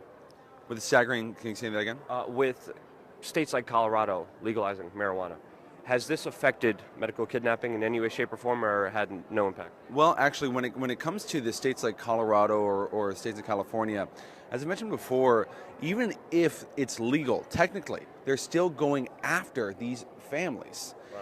And it makes it even worse in places where you have medical marijuana licenses, because then they go and attack those families who have those licenses. It's almost like a license for Child Protective Services to come and harass and bombard you. Because since it's still federally illegal within our own society, marijuana is seen as somehow worse than alcohol, which blows my mind because both of us know the statistics. Alcohol is much worse for any individual than marijuana. Thank you, Carlos, for those staggering facts. Is there anything else you want to expand on or talk about?